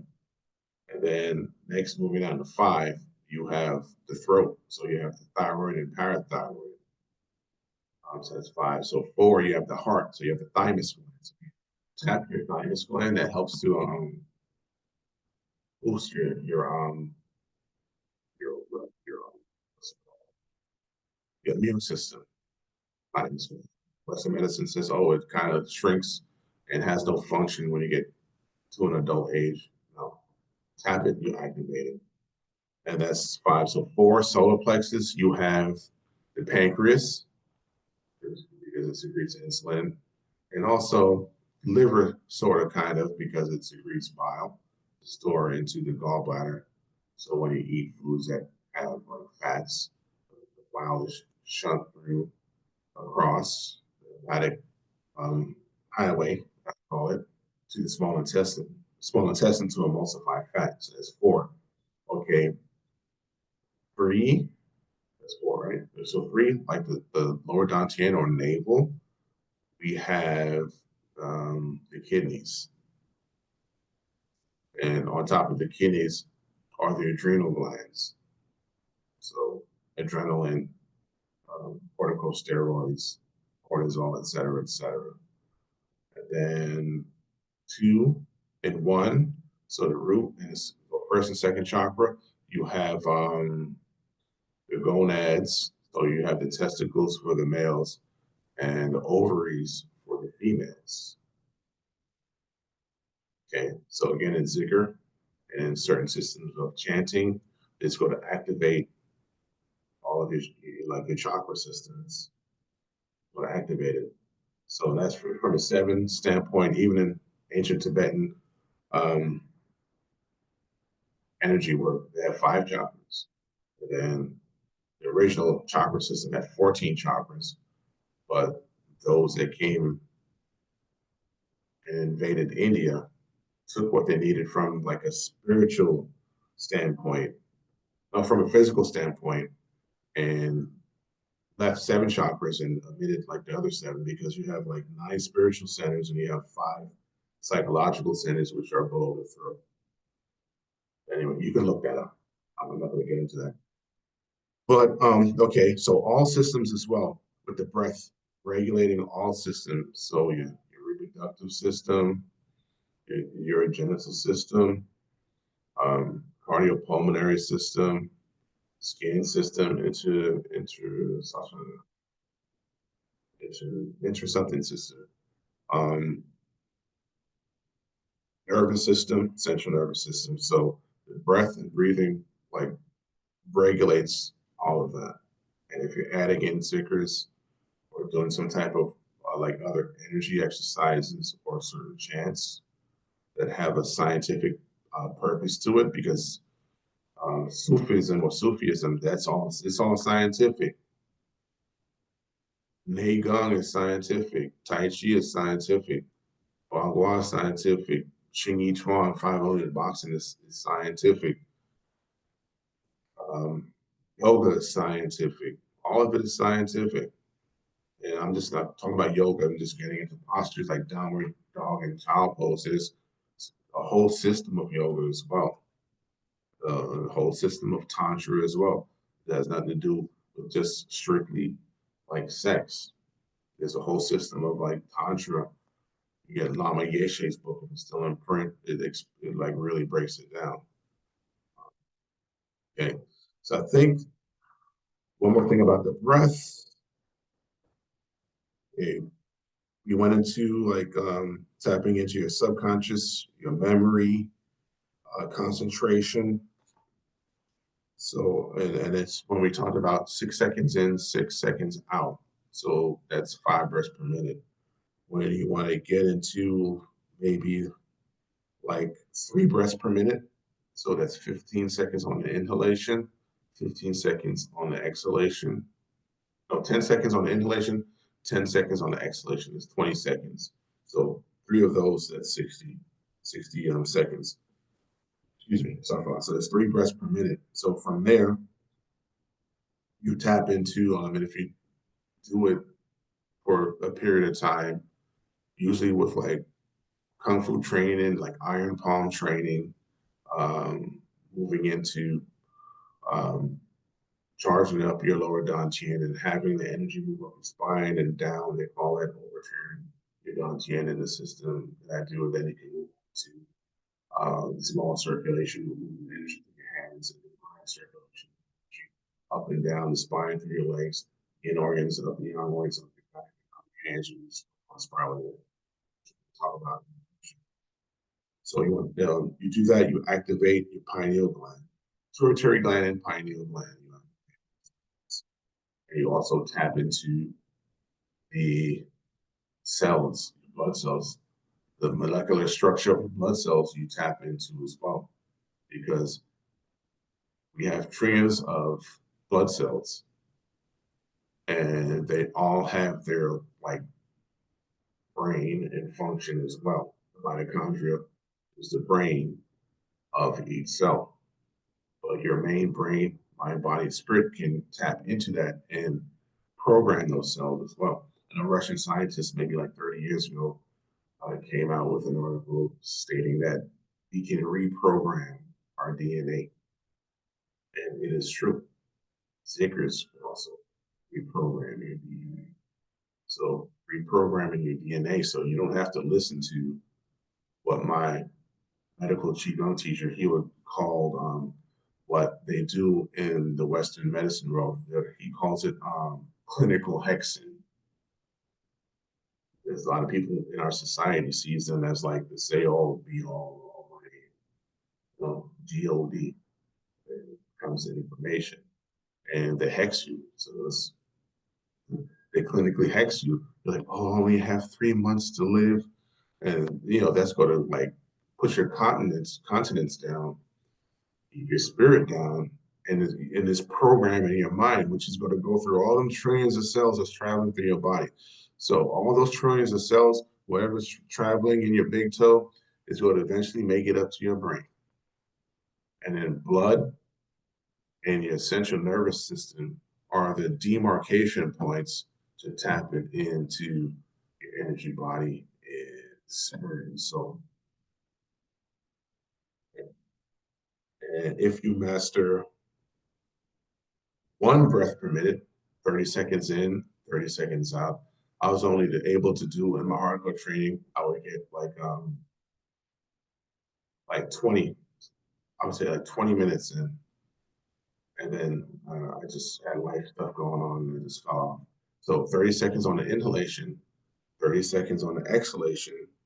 And if you can do that for 60 to 70 minutes, going back to maybe, it depends on how long, like I said, going back to most Qigong and Kung Fu training programs, Iron Palm, they always have like a 90-day or 100-day program to get to where you are, or get to where you need to be. I'm sorry, so, and it's also restrictions as well, especially for men.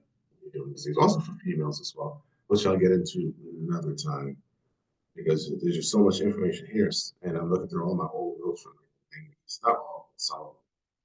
So 30 seconds in, 30 seconds out, you tap into like the subatomic level of your body. Subatomic is spirit and energy.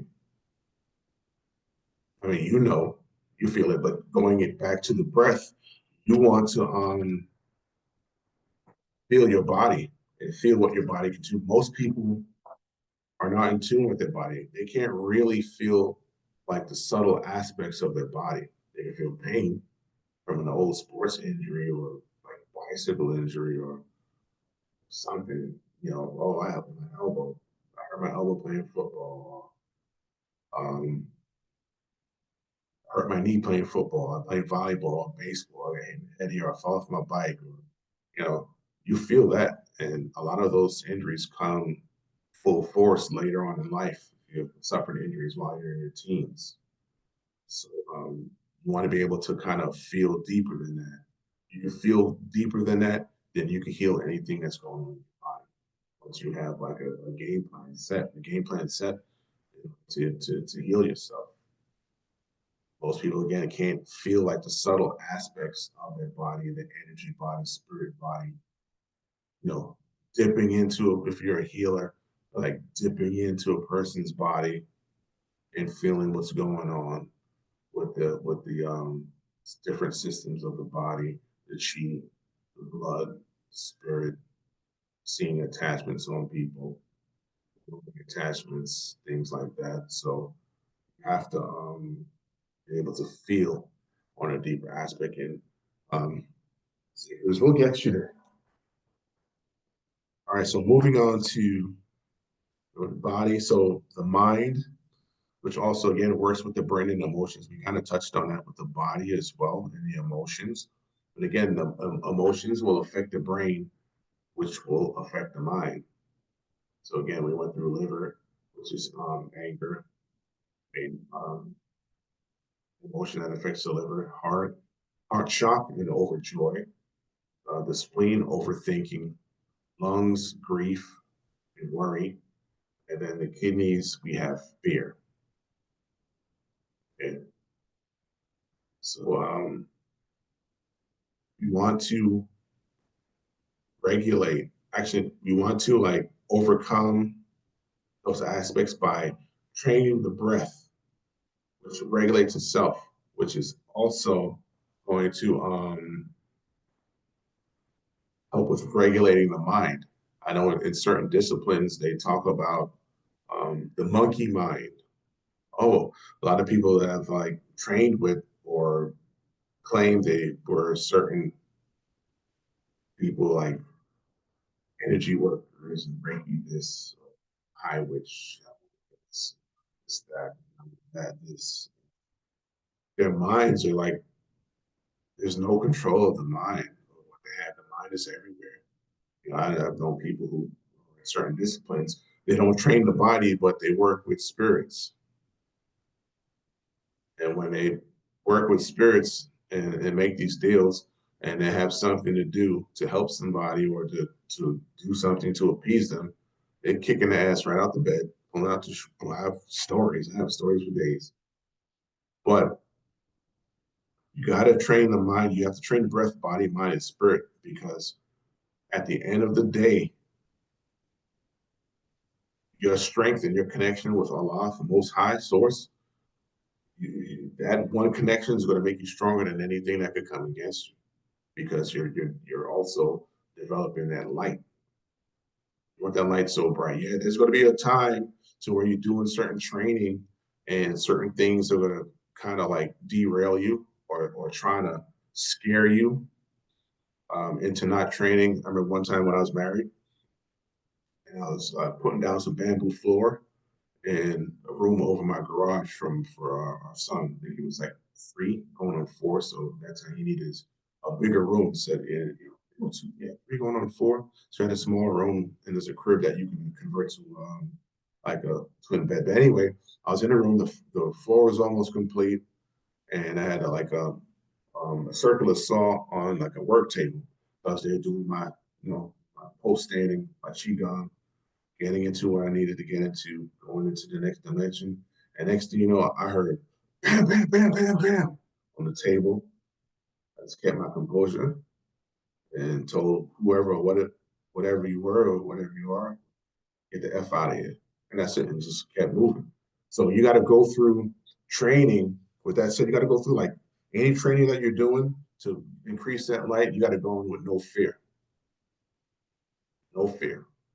So touching on the mind and touching on the kidneys, fear. So any physical fears that you've had, you got to transform everything. And whatever emotion comes up, if it's there for that split second, you got to kind of transform it instantly so you can, just keep that light. You don't want any of those emotions eating your light because they can feed off of that light too if you let it. Anger for okay, you're angry, 2, 3, 4, 5 seconds. Okay, boom. Alhamdulillah, that's it. Or thank the Most High, the great cosmic mother. Boom, that's it. And you go back into your state so they can't feed off of it. Because there are people here on this planet who are on, I don't want to call it left-hand path, right-hand path, but they do a lot of like different things to pull off at people and their energies and things like that. When you certain spirits take them to like bars so they could feed on the inebriate. I have stories for days. And they have no cultivation of like body, mind, and spirit.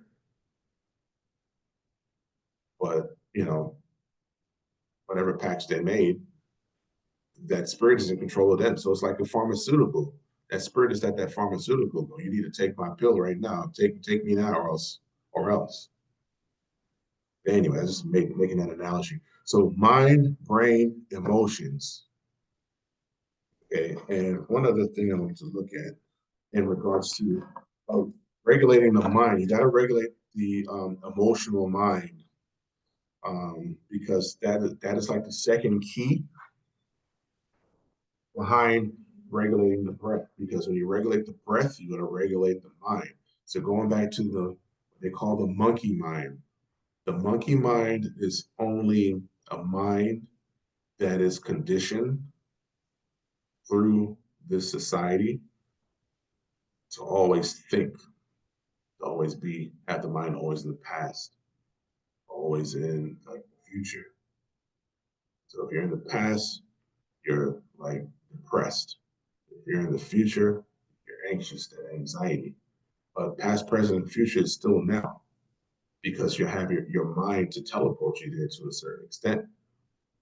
But there's infinite possibilities and probabilities that you can control once you learn how to regulate breath, body, mind, and spirit. So you always have to like kind of like be here and now all the time. But yes, you need to plan and forecast what you need in the future, but just like worrying about certain things that you don't need to worry about.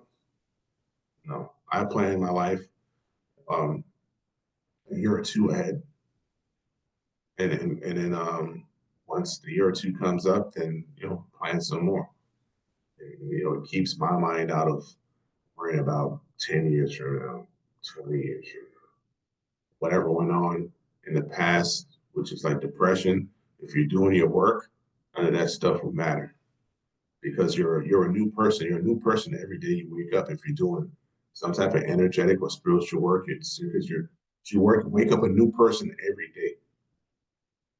I'm not the same person I was yesterday.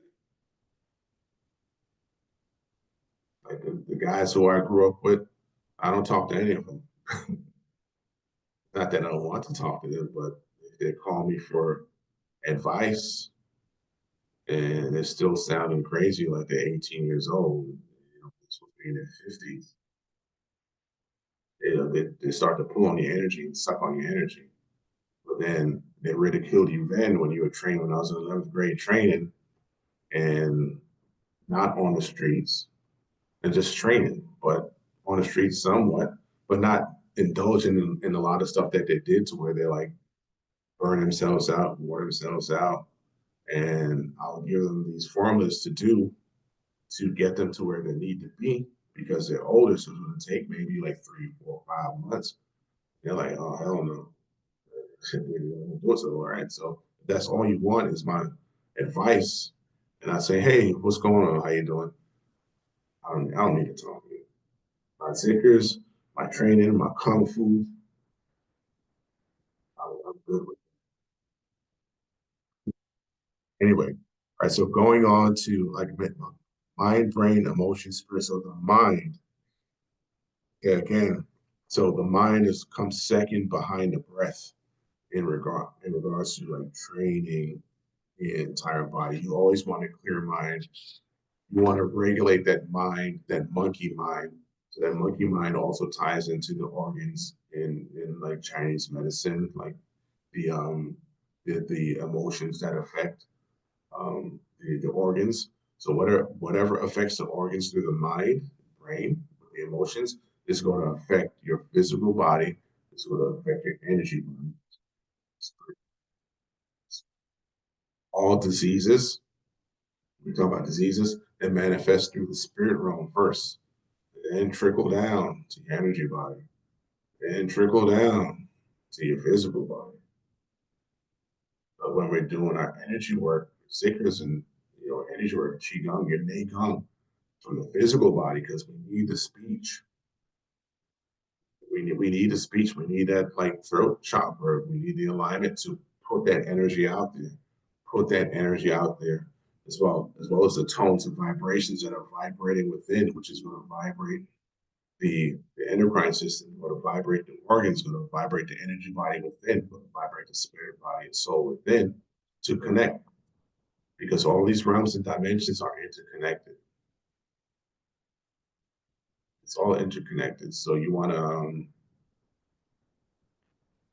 when you say the zikr or chants, it's going to reflect out, but it's still reflecting in. And then as you finish your zikr, that's why it is important to try to have like a sanctuary. Once you finish your zikr or like a chant or something, you want to sit in quiescence. You want to sit in silence. And you want to feel the vibration within. When you feel the vibration within, um, it's going to you're going to feel the change happening, going on, what you want to manifest. Higher station, you need to manifest some finances, or if you want to manifest a home, apartment, job, um, health, because health is wealth, health first. You're going to feel the change. And the more you do that, is the more you feel it, it's the faster it's going to happen. Because thought travels faster than light. The speed of light is 186,272 feet per second. Thought travels faster than that. So forget about light, because light is still physical.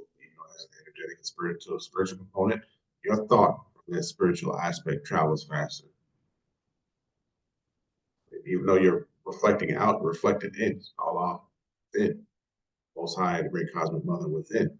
So it's there, but you need to listen to the vibration once you finish, like your zikr, or once you finish your chanting, or once you finish your meditation. You want to sit in quiescence, and that quiescence is where you feel the vibration and sink to that vibration, and you feel the change. It makes the change manifest stronger and faster. Okay.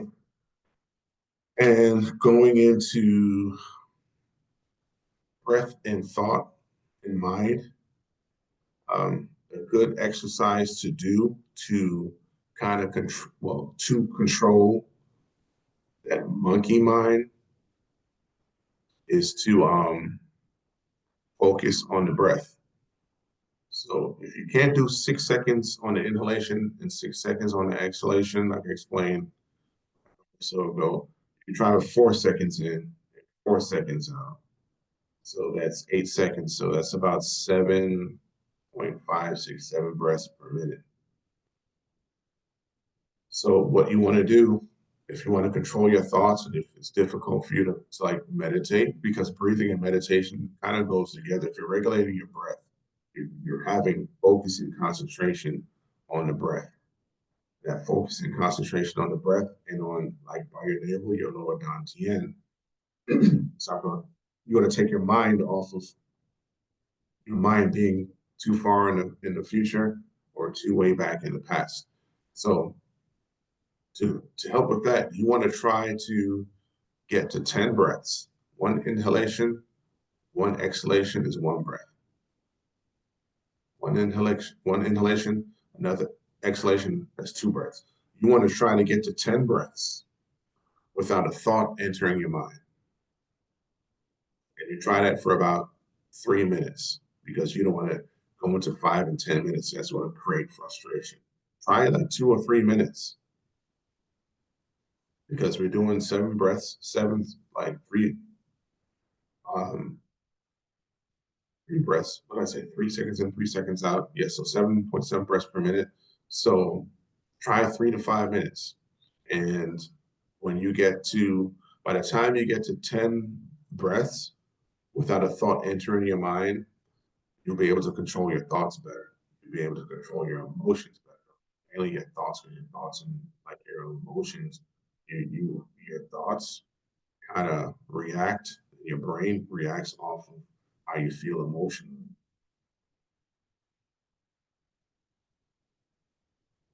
So again, start off with 4 seconds in, 4 seconds out. That's 8 seconds, 7.7 breaths. And then try 3 to 5 minutes. In the future, we'll go into like exercises, and I'll have some PowerPoints as well. Make sure. All right, so going into spirit. So when you get like your breath, body, mind regulated, that's going to all transform into feeding your spirit, which is also going to feed your light. So you want as much light as possible in your body to a point to where nothing is, no entity or anything is going to come to try and like distract you. Those who want to kind of work stuff on you, juju, whatever, you're going to have so much light, it's not going to work because your connection to yourself and Allah, the source, most high, great cosmic mother inside, and then the next dimension as well, where that energy is, that one source, you're connected. It's like a direct line. There's no middleman out there as well. But at the same time, you have to give honors to middlemen that brought this science to us as well. But you still have your direct line, to source, to Allah. It's always at that direct line. Give homage to the middlemen that brought the science, that received the science to help bring us closer to source. Sorry.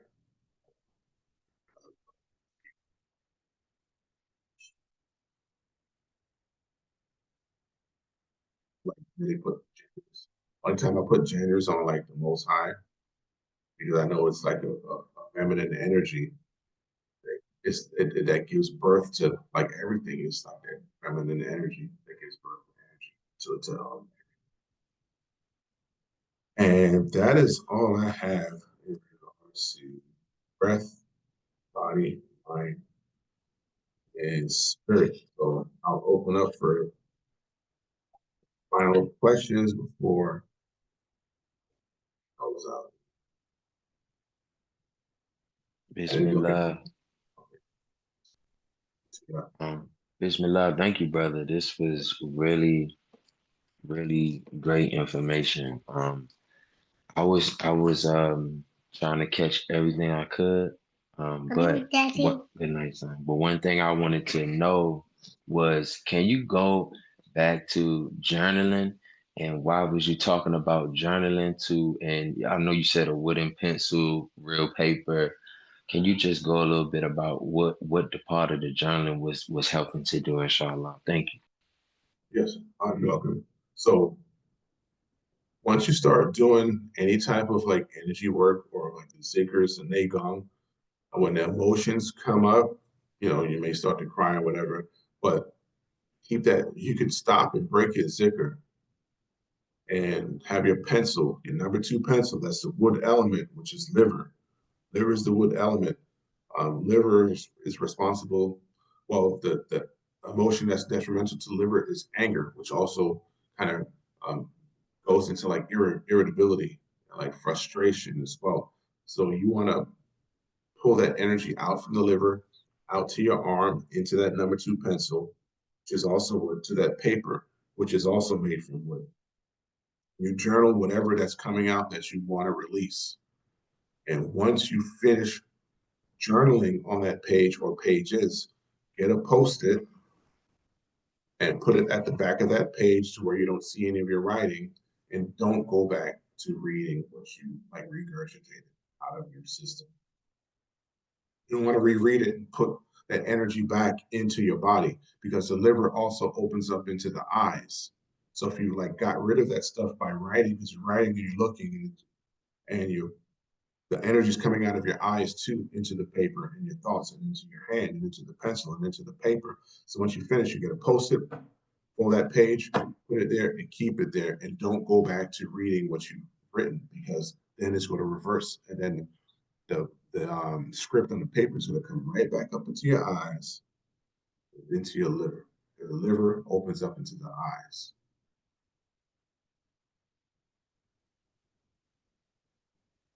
Thank you very much. Thank you. Absolutely. Alhamdulillah. Right, you're welcome. Questions? Assalamu alaikum. Walaikum assalam. Shak Zulu here, brother, very empowering.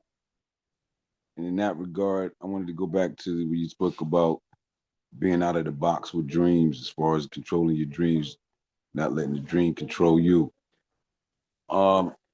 What I'm a little leery is once you achieve that state, which I have on numerous occasions, are you met there with a guide, or is it kind of like a blank canvas, like Grand Theft Auto? You just kind of get to run amok, like.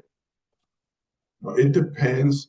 It depends on what. And real quick, just to give a little backdrop of what me just happened being in that state. Every time I get to that state and get behind the wheel, they just wake me up. They, I'm like, as soon as I start to fade to white, you know how you fade to black, they hit me with the reverse and just wake me up. And that's why I'll be like, okay, who's writing the script here? Okay, it depends on if you reach that state before you I don't even want to call it going to bed, before you kind of like quicken, because you're recharging. You do like your sickers, you do a prayer, you ask to for whatever you need to be revealed to you in whatever dream that you're controlling. And Right. right, Yeah, I so wish to us like when I happen, and when it happens with me, I'm not going to sleep. I just doze off. Like I could be sitting there writing something and just doze off, or watching TV or something and just doze off real quick, and I'm there. And I'll wake up in a dream like, hold up, I'm dreaming. Wait a minute, and then I'll go to control it. And like what last time I woke up, I was like in the dream. I was like, yo, take me to Allah. Let's cut the game. Let's go. Take me right to Allah right now. And they just faded white on me. turn off the TV. If you're reading and you know you're feeling sleepy, all right, close the book. Ask, seek, and knock. Ask, seek, knock. And then turn off the TV. You don't want any distractions. You don't want anything coming in your head while you're going into alpha, because as you're falling asleep and your eyes are closing, you're already in alpha. Sometimes when you're watching TV, like I said, you're already in alpha state, because the TV is just like they call those shows programming. So you're already being programmed. So it's good to go in your room, not have the TV on. If you can't, plug it out. And if you want to read, have like a night light on, read. And when you know you're starting to feel sleepy, you close the book, ask, seek, and knock through for your prayer or your zikr. Then you like consciously lay down and go to sleep. And you go in and you go down and you consciously lay down without any fear. A lot of people, they fall asleep. They have fear of falling asleep. That's why they leave the TV on, or have the radio on, unless you have like, certain like musics that are, or like tones that you verify that are good. That's something different. But you shouldn't have anything If I'm on. watching TV, I'm watching Casadas. Like right now, I'm sitting with nothing on. If I'm watching TV, that means I'm watching YouTube, watching Casadas. Good thing. No YouTube, nothing. Right. No, Casadas is prayers. Casadas is that's what we listen to, like the Sadidi, the Hospitalil. So we listen to the Casadas. Just like when you go around on the bowls that you spoke about earlier, you're going on it's the frequency of the Casadas. They definitely get you in. They involved with the bomber. So if I'm listening, but again, I'll be sitting there, either I could be making beads or something, not just doze off. And what I'm saying is I'm not consciously saying, hey, I want you to go into the dream to find out anything. I'm just saying most of the time when I do get this lucid thing, it happens when I'm not trying to do it. When I'm just in the waking state and I just doze off and I'm immediately there. I could be asleep maybe 10 minutes, but I'm there and whatever. When I try to get the control of it, I get woken up. But my question is that when you do get there, even after you do it in the prescribed manner that you say do with all of that, once you get there, is there someone to guide you when you're there? Yeah, Or so I is it was a canvas where you just like Grand Theft Auto, you just running amok? no, like I was going to get to that. So once you have all that stuff shut off, it's good. I mean, if you're like in the afternoon, you doze off, that's something different. But at night, so like certain traditions that I study, when we're going to study with the masters, we call it night school. So maybe your like consciousness, because you take your consciousness with you, with your soul when you travel, when you sleep. Maybe it's not in the right state or place for you to come into night school to learn from your guide. Because even if it's one guide, many guides, or if you're in a classroom, that's why it's good to control your dreams. So when you do get there and you're conscious, you're aware, like, wow, shit, I'm in night school, and you go in respectively, or still boot you out as well. So yes, there are guides or a guide there in the system I study with Dallas mysticism, they call it night school. Sometimes you could go into night school and not know, but come back and you have downloads because certain answers and things will come to you. But my advice at night, when you're going to, going to quicken and going to so-called sleep, you want to prepare yourself to go to sleep every night. You want to prepare yourself. So turn everything off, lights off, ask, seek, and knock, and then prepare yourself so you go to sleep consciously. When you go to sleep consciously, that's when um, people experience, oh, I have sleep paralysis. No, that's like your beginning stages to take you somewhere else. If you just relax into the so-called sleep paralysis, boom, that's where you go through the wormholes and go to where you need to be, or the dream will appear, and you have control of it. That's from my experience. But in other systems that I study as well, Tibetan mysticism, Taoist mysticism, Sufism, um, ancient mystic order. I was in that Dr. York school for a while in the 90s. Sons of the Green Light, the Sufi order, ancient mystic order, Melchizedek, ancient Egyptian order, Taoist mysticism. There's so many schools I've been into. Yogi school under my Reiki teacher. She knew her stuff, her thing. Maybe Shakis Fatima. I think she's in Mount Vernon. So if you ever heard of Mother Hashli at the Sadhana Tea House on Gramerton Avenue in Mount Vernon, she was my Reiki teacher. But all the systems that I studied, and there's some I can't recall right now. They all talk about night school and preparing yourself at night when you're going to bed. Whatever system you're studying, you ask, seek, and knock.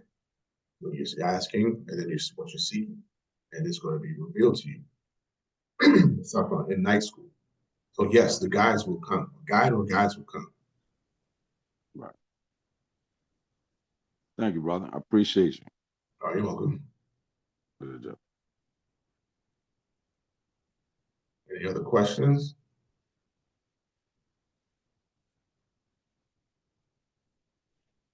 Bismillah, I have a question. Okay. Not- Somebody else have a question? Go ahead if you, I think somebody else spoke. Mashallah, I was just about to ask, is the great Mustafa fall, is it gonna be recorded for later? Mashallah.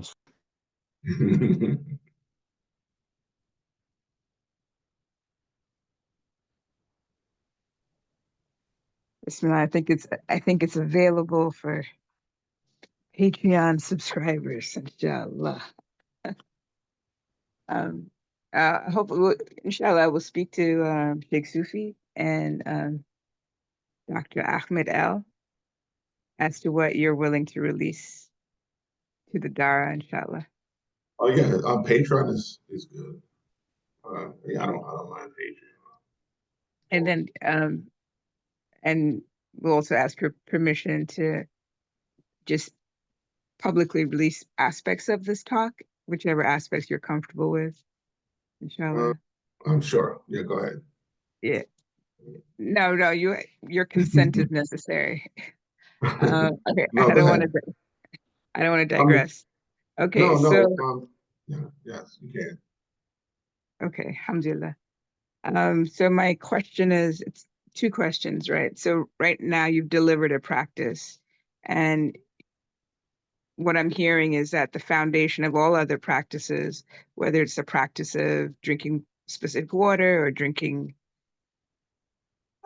whatever fluids or eating, before we even start to even go into those sciences, it's important to begin with the breath. And the practice you've given us is breathing for certain lengths of time. Let's say you said starting with 4 seconds on the inhale, 4 seconds on the exhale. So this is until we meet you again. This is our focus practice, is doing that. Yes, Okay. because we wanna bring the body back into the state of us being embryos before we came out of the womb. That's how the baby pulls in the nutrients from the mother and expels its waste. So the mother doesn't have any type of mechanism to feed that baby through the umbilical cord its nourishment, nor does it have a mechanism to pull the waste out from the fetus as well. So that pumping action is where it's at. So any of us who've had children and you've paid attention to your child when you're laying on the bed, you look at their belly, the chest doesn't move. It's just the belly's going up and down. While they're laughing, the belly's going up and down, up and down, up and down. This is when we condition ourselves to society, school, exams, stress, pressure, peer pressure, friends, bully, parents with trauma, put their trauma on you. You start to tighten up and everything, moves up. So there's a lot of things to deal with in this world. So that will like initiate and commence the central nervous system starting to reset itself and purging itself too. What I like about the zikrs purge. And breathing will purge too. And also in other Nagong exercises, purging should be like priority.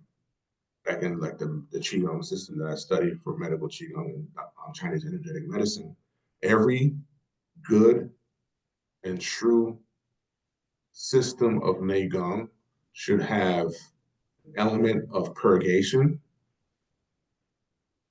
followed by the element of regulation,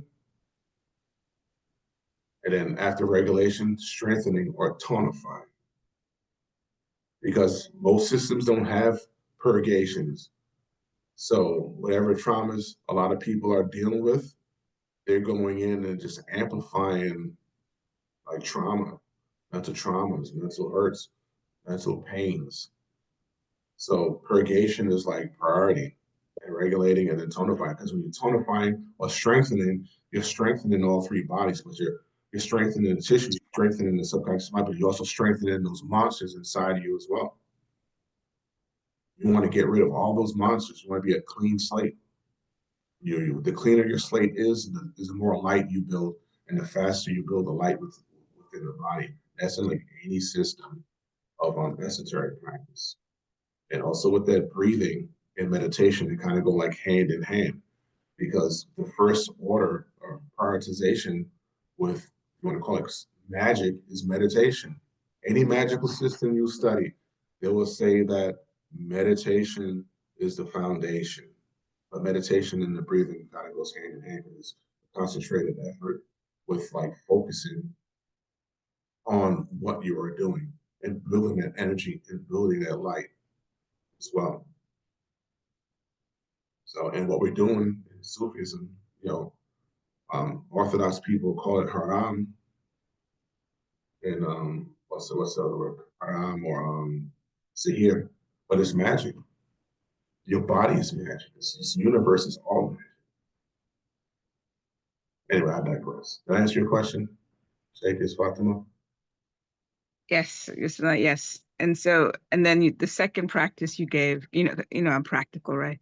The second practice you gave was of journaling, because you said that the breathing techniques, or this one specific technique that you've given us, may bring out things, right, that's embedded in our tissues or in our bodies, and we should Yeah. be journaling that. Yeah, And even with your then, zikrs bring that up as well. Journal.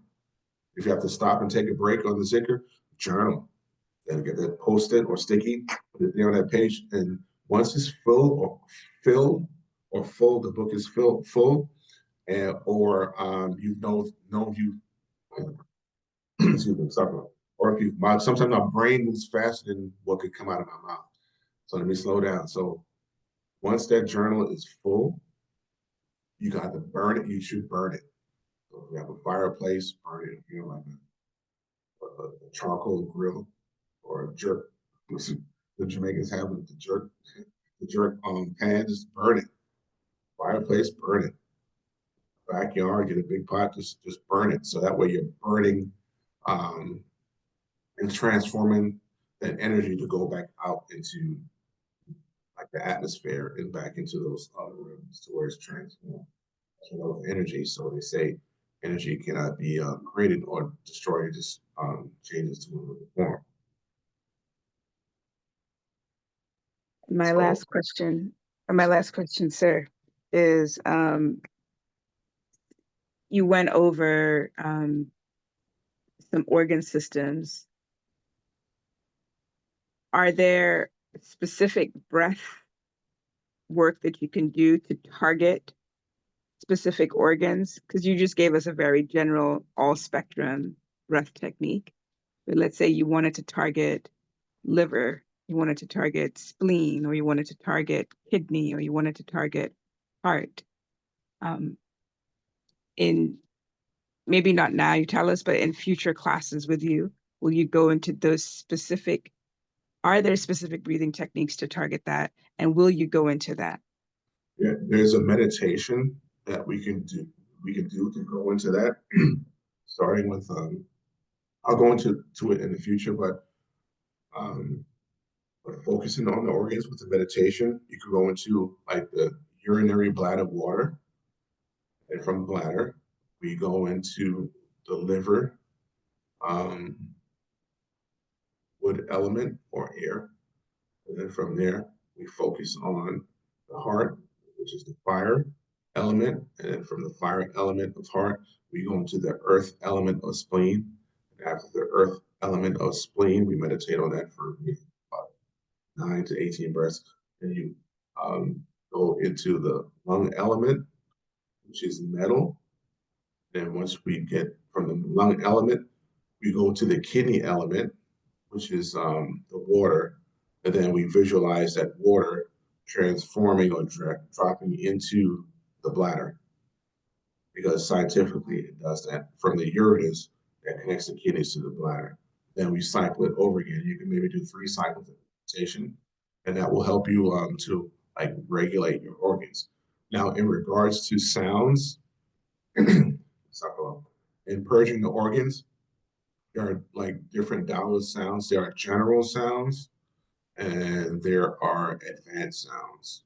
My teacher taught us like the advanced sounds in regards to purging the organs.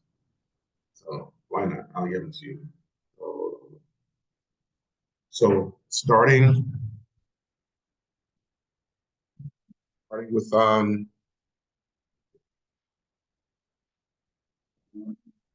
we'll start with the heart, and the heart sound is ha, H-A. So you want to have it, you want to have the sound kind of like descend, and you want it to vibrate in your chest and back. So it's like a descending ha sound. What you want to do, you want to kind of like breathe in. So bring the hands to the heart, but not touching, barely touching.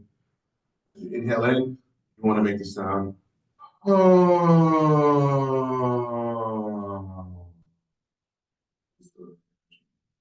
Again. Oh.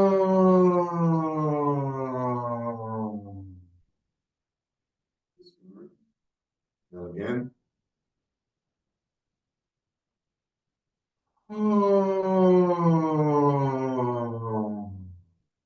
About 9 reps is good. Again, you want to feel that vibration, so you have like something hand on your back or on your chest. You want to feel that vibration.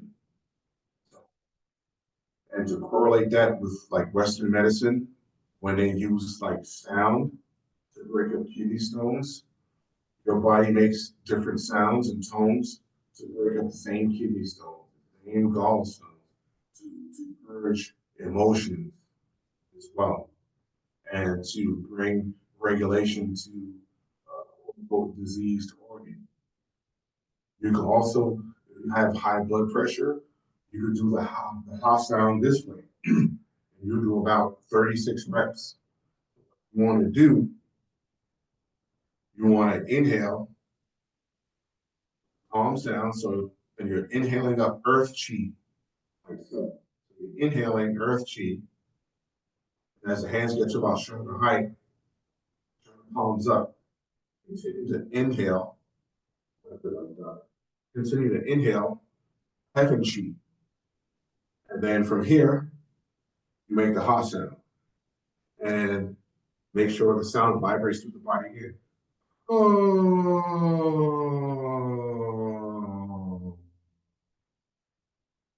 Your earth chi, heaven chi. Oh.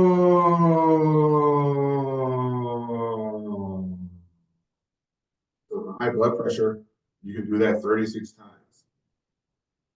And behind that as well, you can do like coconut yogurt, made with like coconut milk. That will help lower the blood pressure. So that's the heart sound. Lung sound is S-H-A-N-G, as in Gary, shang. So and from here, the lungs are here. You want to inhale in and exhale. So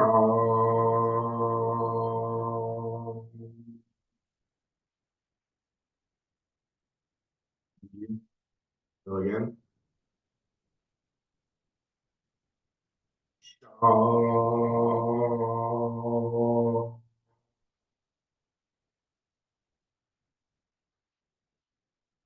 Yeah.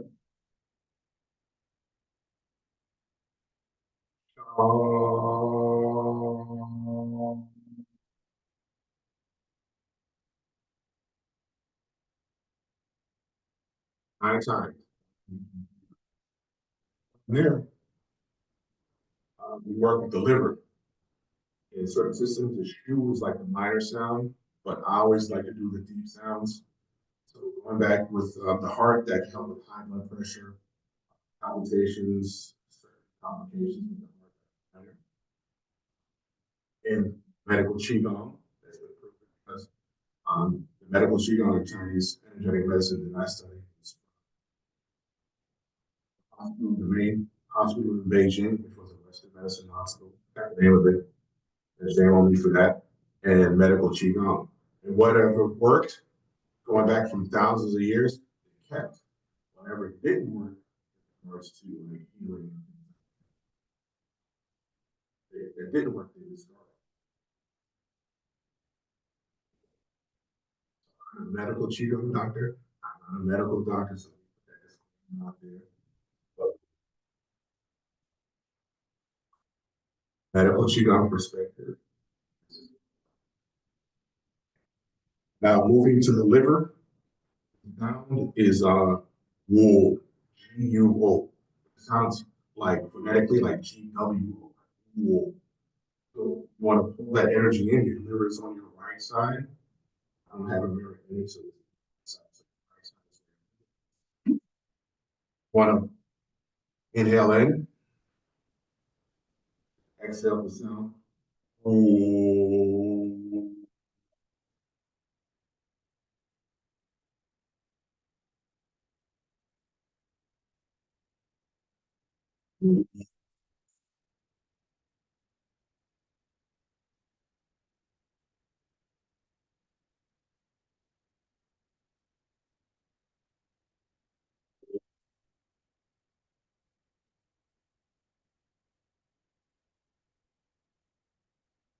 Nine times.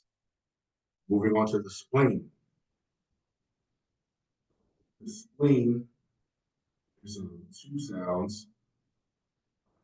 The spleen sound is we'll do the gong, G-O-N-G. The gong show back in the days called gong, but it's pronounced gong, G-O-N-G, gong. Spleen and stomach. So when you work the lungs, you're working lungs and large intestine. When you're working the heart, you're working heart and small intestine.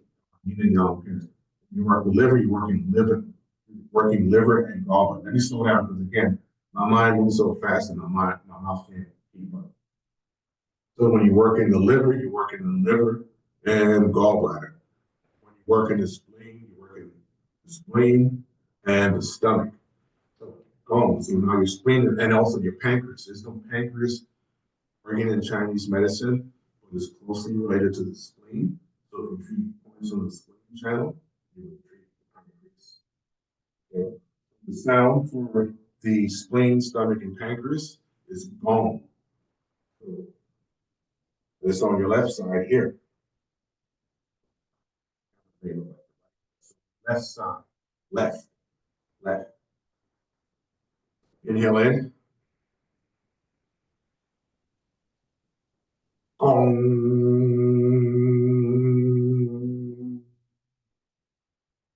Inhale in. Gong.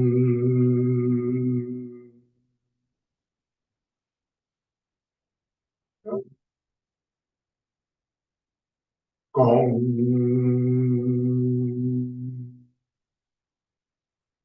Nine times. And finally, move on to the kidneys, so kidneys and bladder. So with the kidneys,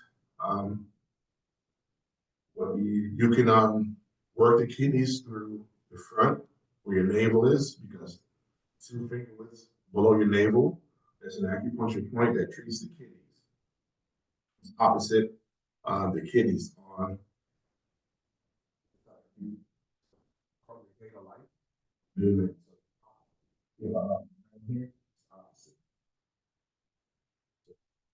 And that sound is H-R-E-E. Like a tree. And also regulating purging. You want to purge the kidneys too much because that's an organ that sustains the body as well. It is the water of the body. So you inhale in, exhale, tree. Inhale in, tree.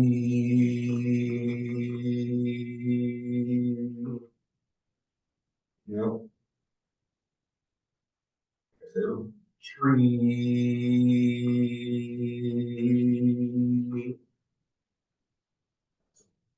Before commencing these exercises, you just want to 3 times energy once. That works with the body. Energy. In the back of the body. Energy. Energy in the center.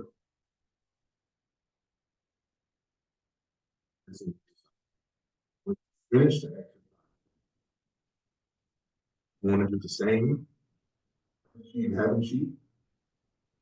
But even though you're Persian, it's still energy that you want to keep in, that you don't want to escape.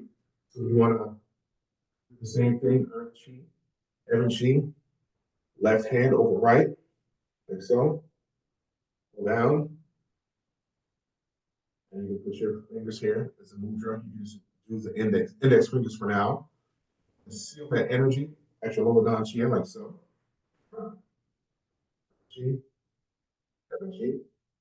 That's all one inhalation. Left hand over right. Down. Seal. Again. Earth chi, heaven chi.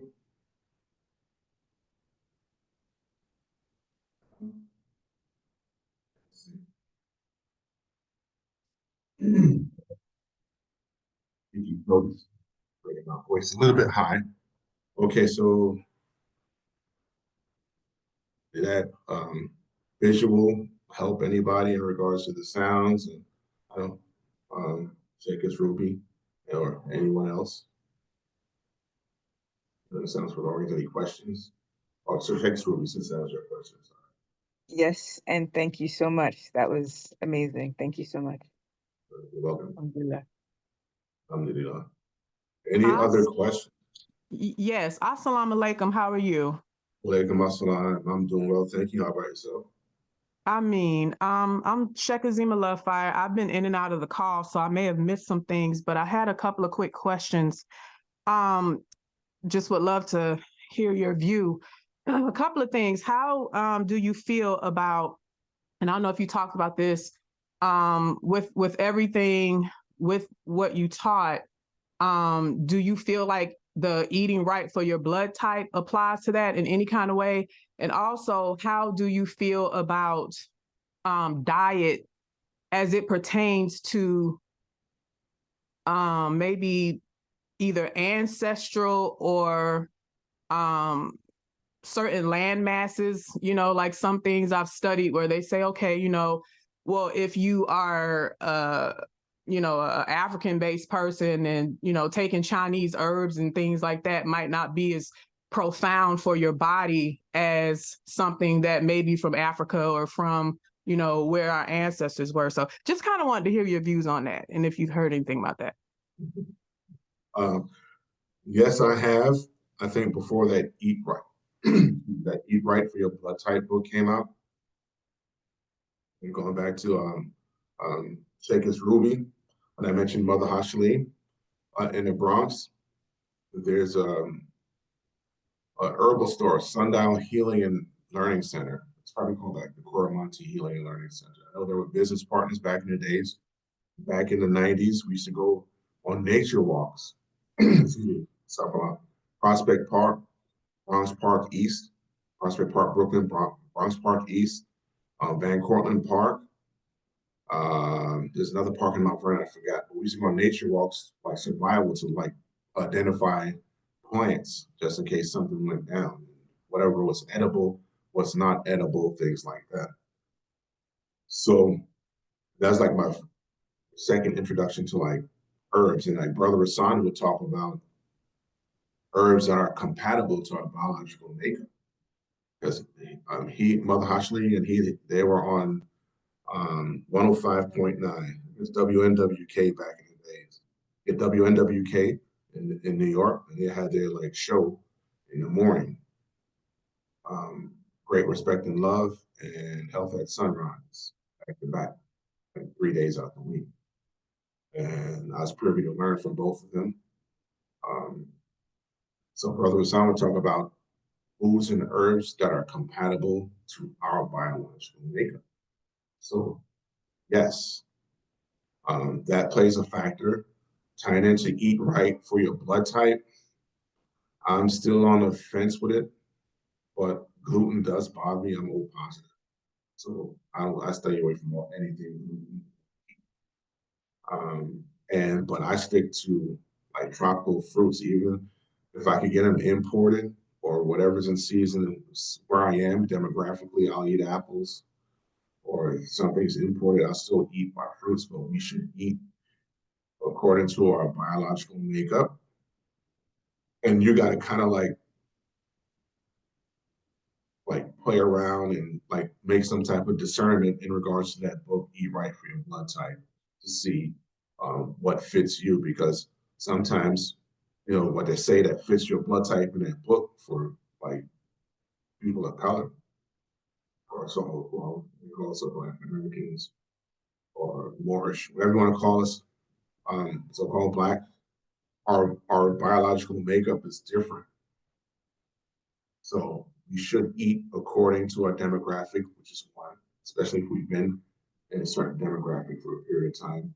But also, we should also eat foods that are known to heal us and that are compatible to our biological makeup. And the same thing goes for herbs as well. So if you can get some African herbs and find out their nutritional properties from a spiritual standpoint of what they do, from a medicinal standpoint of what they do as well, and from a nutritional standpoint, there's a lot of herbs like burdock. There's a lot of B vitamins, and also it cleanses the blood as well, and that grows in like here in the States, grows in mainly like the Caribbean, South America. So Brother Hassan always talk about the African herbs, Caribbean herbs, and like the Central and South American herbs. So if you stick with those, you're good. Now regarding the Chinese herbs, like the school where I went to was in Gainesville, Florida. So it was like on the same kind of parallel with I think like the place in China. Yeah, the place in China, South China. So it had sort of like the same climate. So if the herbs can grow and flourish in the same climate where you are on the other side of the planet, it can benefit you. So the Chinese herbs, they do work. Sometimes if it doesn't like completely match like your biological makeup, you just have to take it for a little while longer. But I always like push like Caribbean American, because Caribbean is American, those are the islands off America. Split apart, or when they split apart from South America and Central America, it's the same climate, especially like with Florida. So I would African herbs, anything from Africa, especially like west to east to central, and close to South Africa maybe, but you got to eat according to our biological makeup. Herbs, definitely. I'm more of a proponent to that. But Chinese herbs, they do work because some of them grow in like in the same places here in the States. But if you're closer to that demographic, it will work faster. Otherwise, in my experience, it worked a little bit slow. But like the African herbs, all of the American herbs, Caribbeans, Central, South America, North America, they all work. Does that answer your question? Yes, it does. Give thanks. Then one more last one. I promise I'm done. Heard too that because the energy here in the States is different from like in Asia, China. I spent some time in Beijing and I can definitely say the energy is way yin and extremely overly yang here. So I was told seeing here in the States, the red ginseng that they sell here is not good for us because it's the opposite, and that we really should be able to, we should be doing white ginseng here, but I can't find it anywhere in the States. Had you heard anything about that? Yes. So there was a big thing in regards to like the ginseng. supplements. So the Chinese would want the ginseng that's here, American ginseng that's grown in the States, because it worked for them better than the Panax red ginseng that they had there, or the ginseng that they had in Korea. So when they would get the ginseng from the States, Korea, and China, they'll hike the prices up, but it worked for them better. And then when we took their ginseng, but that Siberian ginseng is a little bit better. It's milder for us, the one that grows in Siberia. And our ginseng as well works better for us as well. But a lot of people were on like the Chinese and Korean ginseng.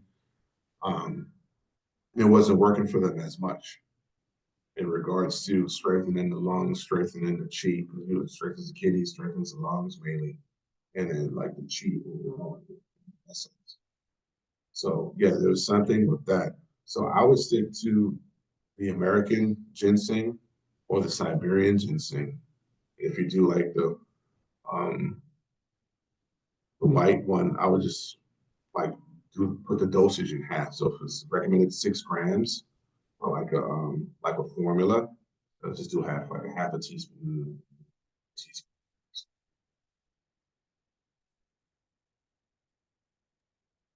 Shukran.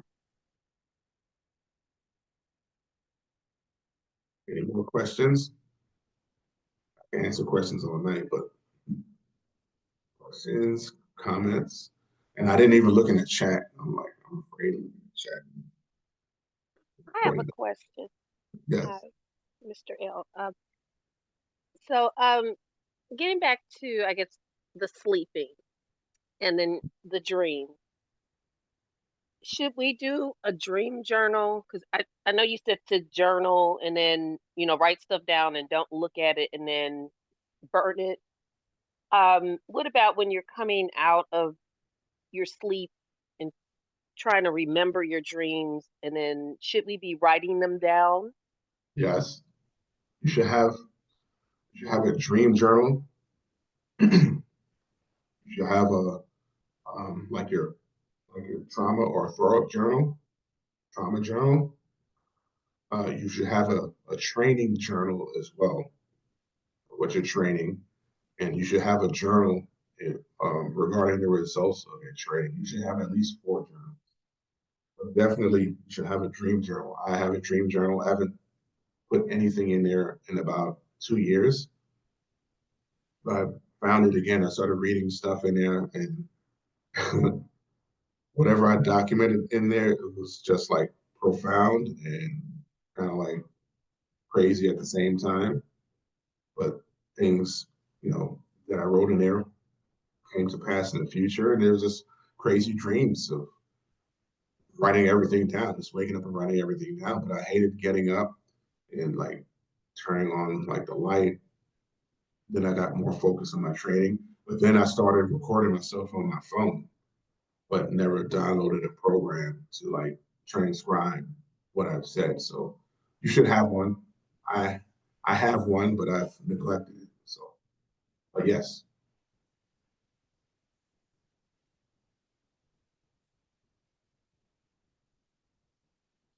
Any more questions? Excuse me? Any more questions?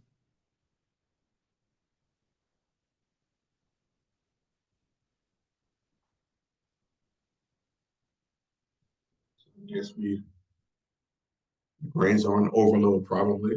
So it's a lot to digest. So this lecture is recorded, so you can go back and listen. I'm sorry, I have one more question with the breathing, the deep Yeah. breathing.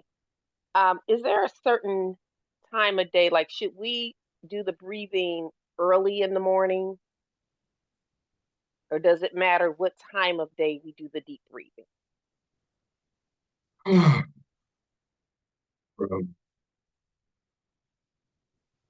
right. It depends on what system of Taoism that you're training. Some systems say or even Tibetan Buddhism, or even like other systems of like cultivation or magic, they want you to stay on a consistent time.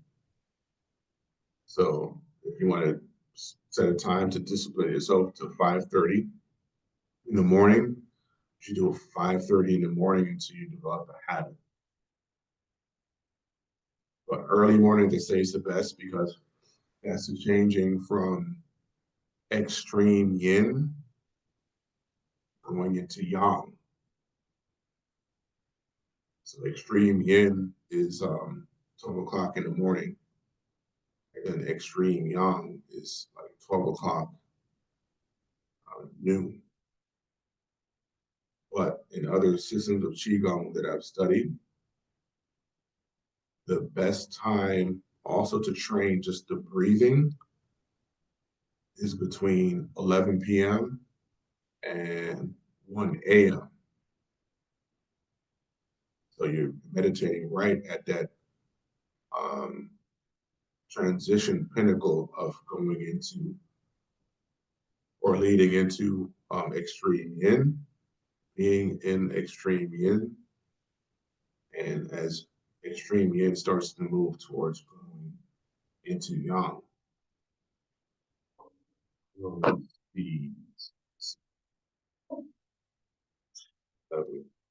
so they say between 11, 1 and 1 system, because with that extreme yin, yeah, then extreme yin, that's you're moving into, they call it yang energy according to the trigrams, even though we're like extreme yin with the respiration. And that's called Tzu, TZU. Then, yeah, that's called Tzu. So that's the best times. And then there's other systems that say you can do between 11 p.m. and 1 a.m. or 5 a.m. to 7 a.m. Or you can do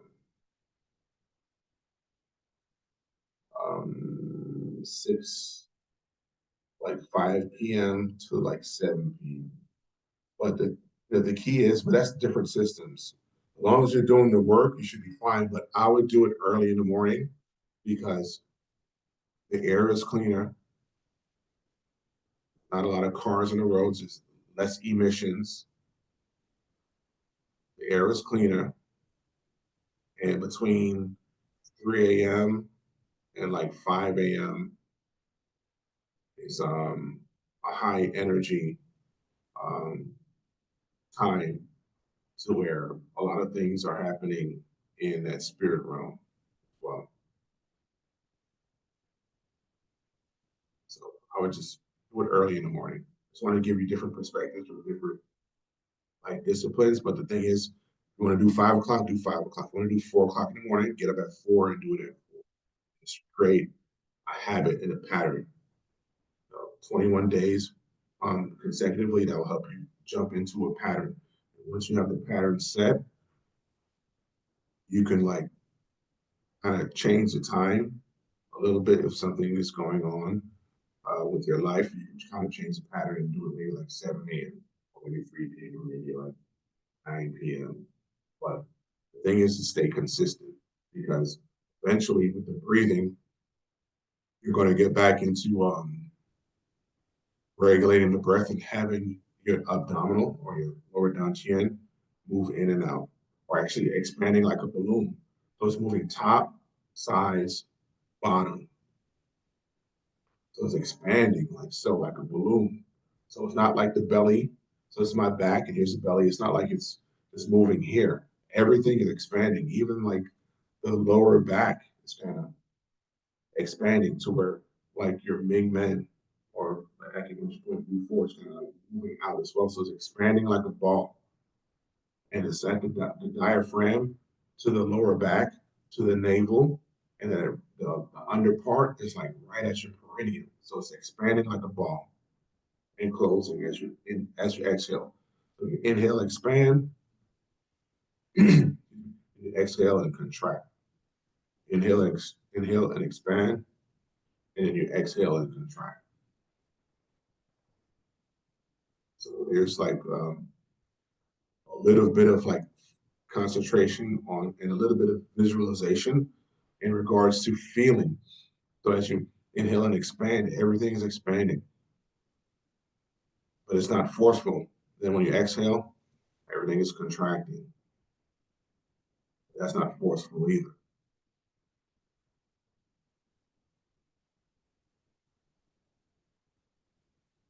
Any more questions?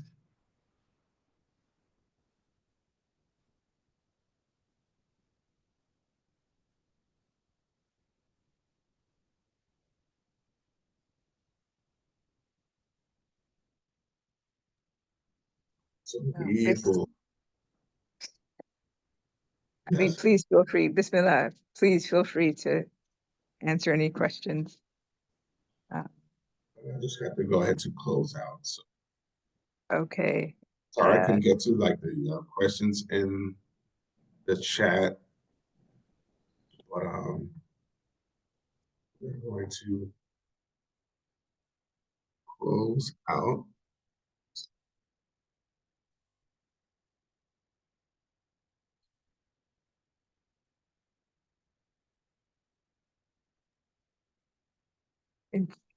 Inshallah. So we're gonna close out now. We'll close out with Fatiha. Sorry. Bismillah min ash-shaytanir rajim. Bismillah ar-Rahman ar-Rahim. Alhamdulillahi rabbil alamin. Ar-Rahman ar-Rahim. Maliki yawmiddin. Iyyaka na'budu wa iyyaka nasta'in. Ihdinas siratal mustaqim. Siratal ladzina an'amta 'alaihim ghayril maghdubi 'alaihim waladdallin. Amen. And with see. اللهم صل على سيدنا محمد فاتحه لما أغلق وخاتمه لما سبق ناصر الحق بالحق وعلى آله وصحبه وسلم.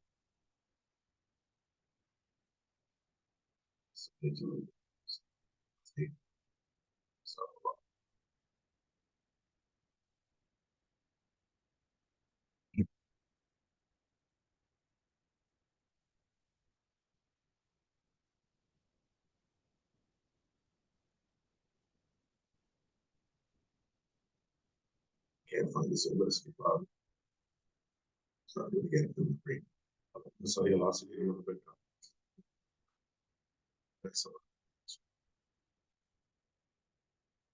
على صراط المستقيم وعلى آله حق قدره. Amen. And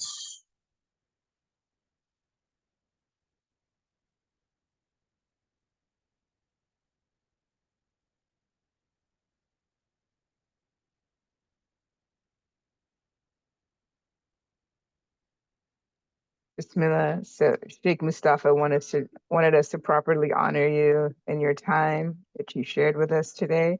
We're really grateful. Alhamdulillah. Alhamdulillah, try to remember. And then we'll close out with Allahumma salli ala Sayyidina Muhammad.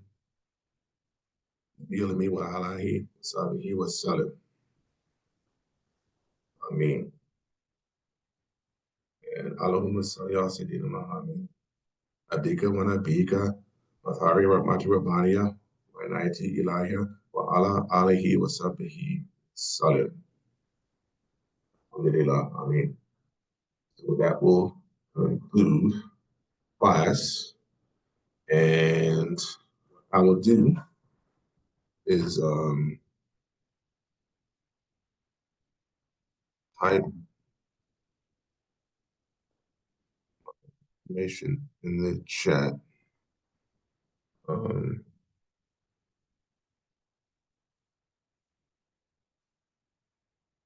number.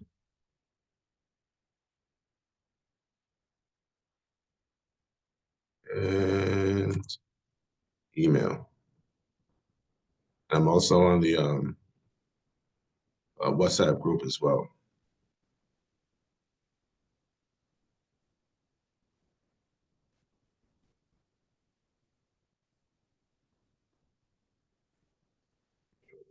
Right.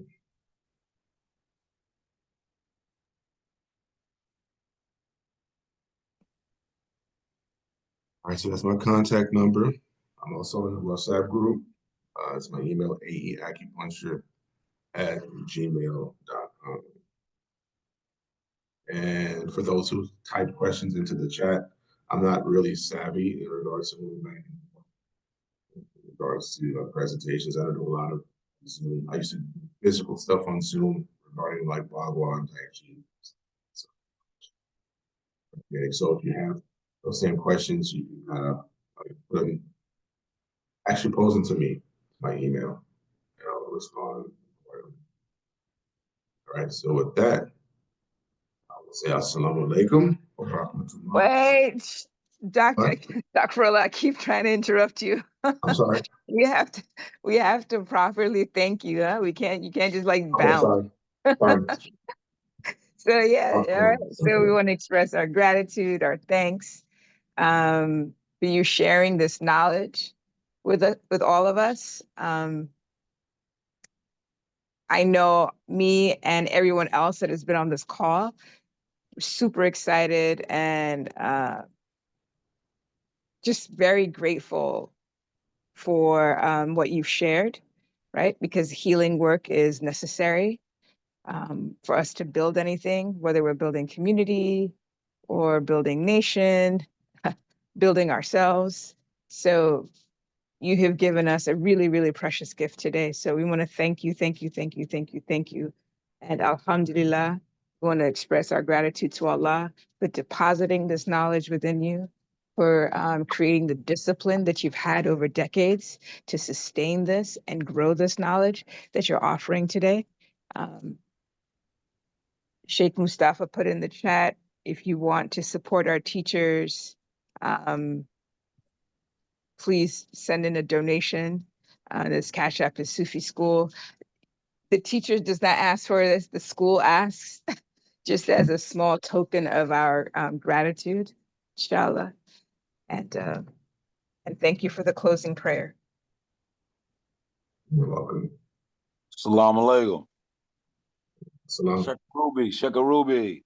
Do you think this would be a good time? Do you think this is a good time to bring up forth the efforts we have as far as the Zikr challenge? Absolutely. I mean, we've lost literally 2/3 of the class, but those who are remaining, yes, please, Sheikh Zulu. Oh, you know, We good should have. news travels. Good news travels. So 11 is good. 11. Now, what we're tempted to do for 40 days and 40 nights, we're looking for those that want to pledge how many hours that there was Zikr. We're looking to do Zikr for 24 hours a day for 40 days and 40 nights, with each person pledging at least an hour worth of their time to the Zikr. So what happened was, let's say if I came on at 3 o'clock in the morning and I say, hey, I'm going to Zikr to 6 a.m., then the next person would pick up from there. So it's like a relay. So it's actually the Zikr relay-a-thon, give thanks. So we just don't, it's like holding the flag up. We're not going to let La ilaha illallah drop for 24 hours or 40 days, 40 nights. And I think that this would be something that really galvanizes us as a school. You know, we all putting it together, and that's a tool, that's a challenge to keep it going. You know what I'm saying? But I think it'll galvanize everybody, bring everybody together on something that we all accomplish together. When great minds get on one accord, great things happen. Give thanks.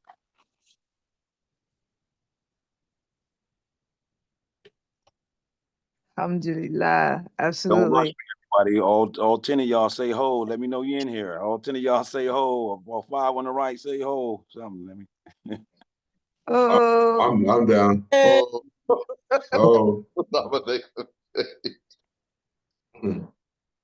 But again, it's a great way for us to build some camaraderie, give thanks, and we'll get a whole lot of blessings for holding that down.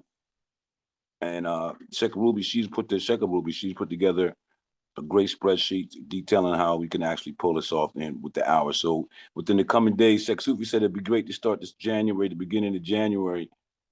That way we can really catch the blessing because of the time period. So that's over the next couple days, because I'm sure that the first is approaching fastly. Let's see if we can go ahead, galvanize together and get this thing done. So put the word out, everyone. alhamdulillah. Thank you, Sheikh Zulu. Thank you. I'm Rick James.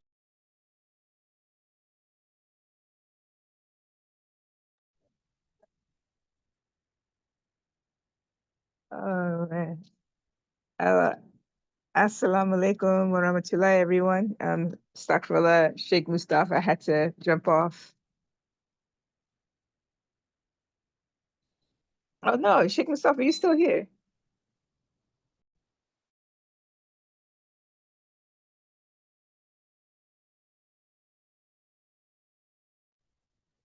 Alaikum assalam.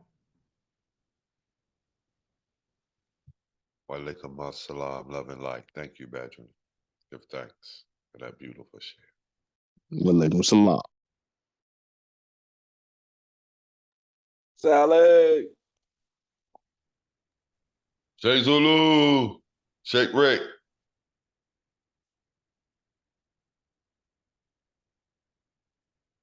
What's going on, my brother? You know I got some pledges for you. I just got to figure out how it works, how you link in. You know I'm gonna have to put some hours into that Zika challenge. Good thing. Well, you know, For if you got sure, like a inshallah, social media mashallah. page or something, if you got like any social media page, you just go live for an hour or whatever, you know, to have it, or, you know, do the Okay, audio. okay. Just something just to record that it was doing so we could just keep it going. I understand. Okay, I understand it now. Perfect.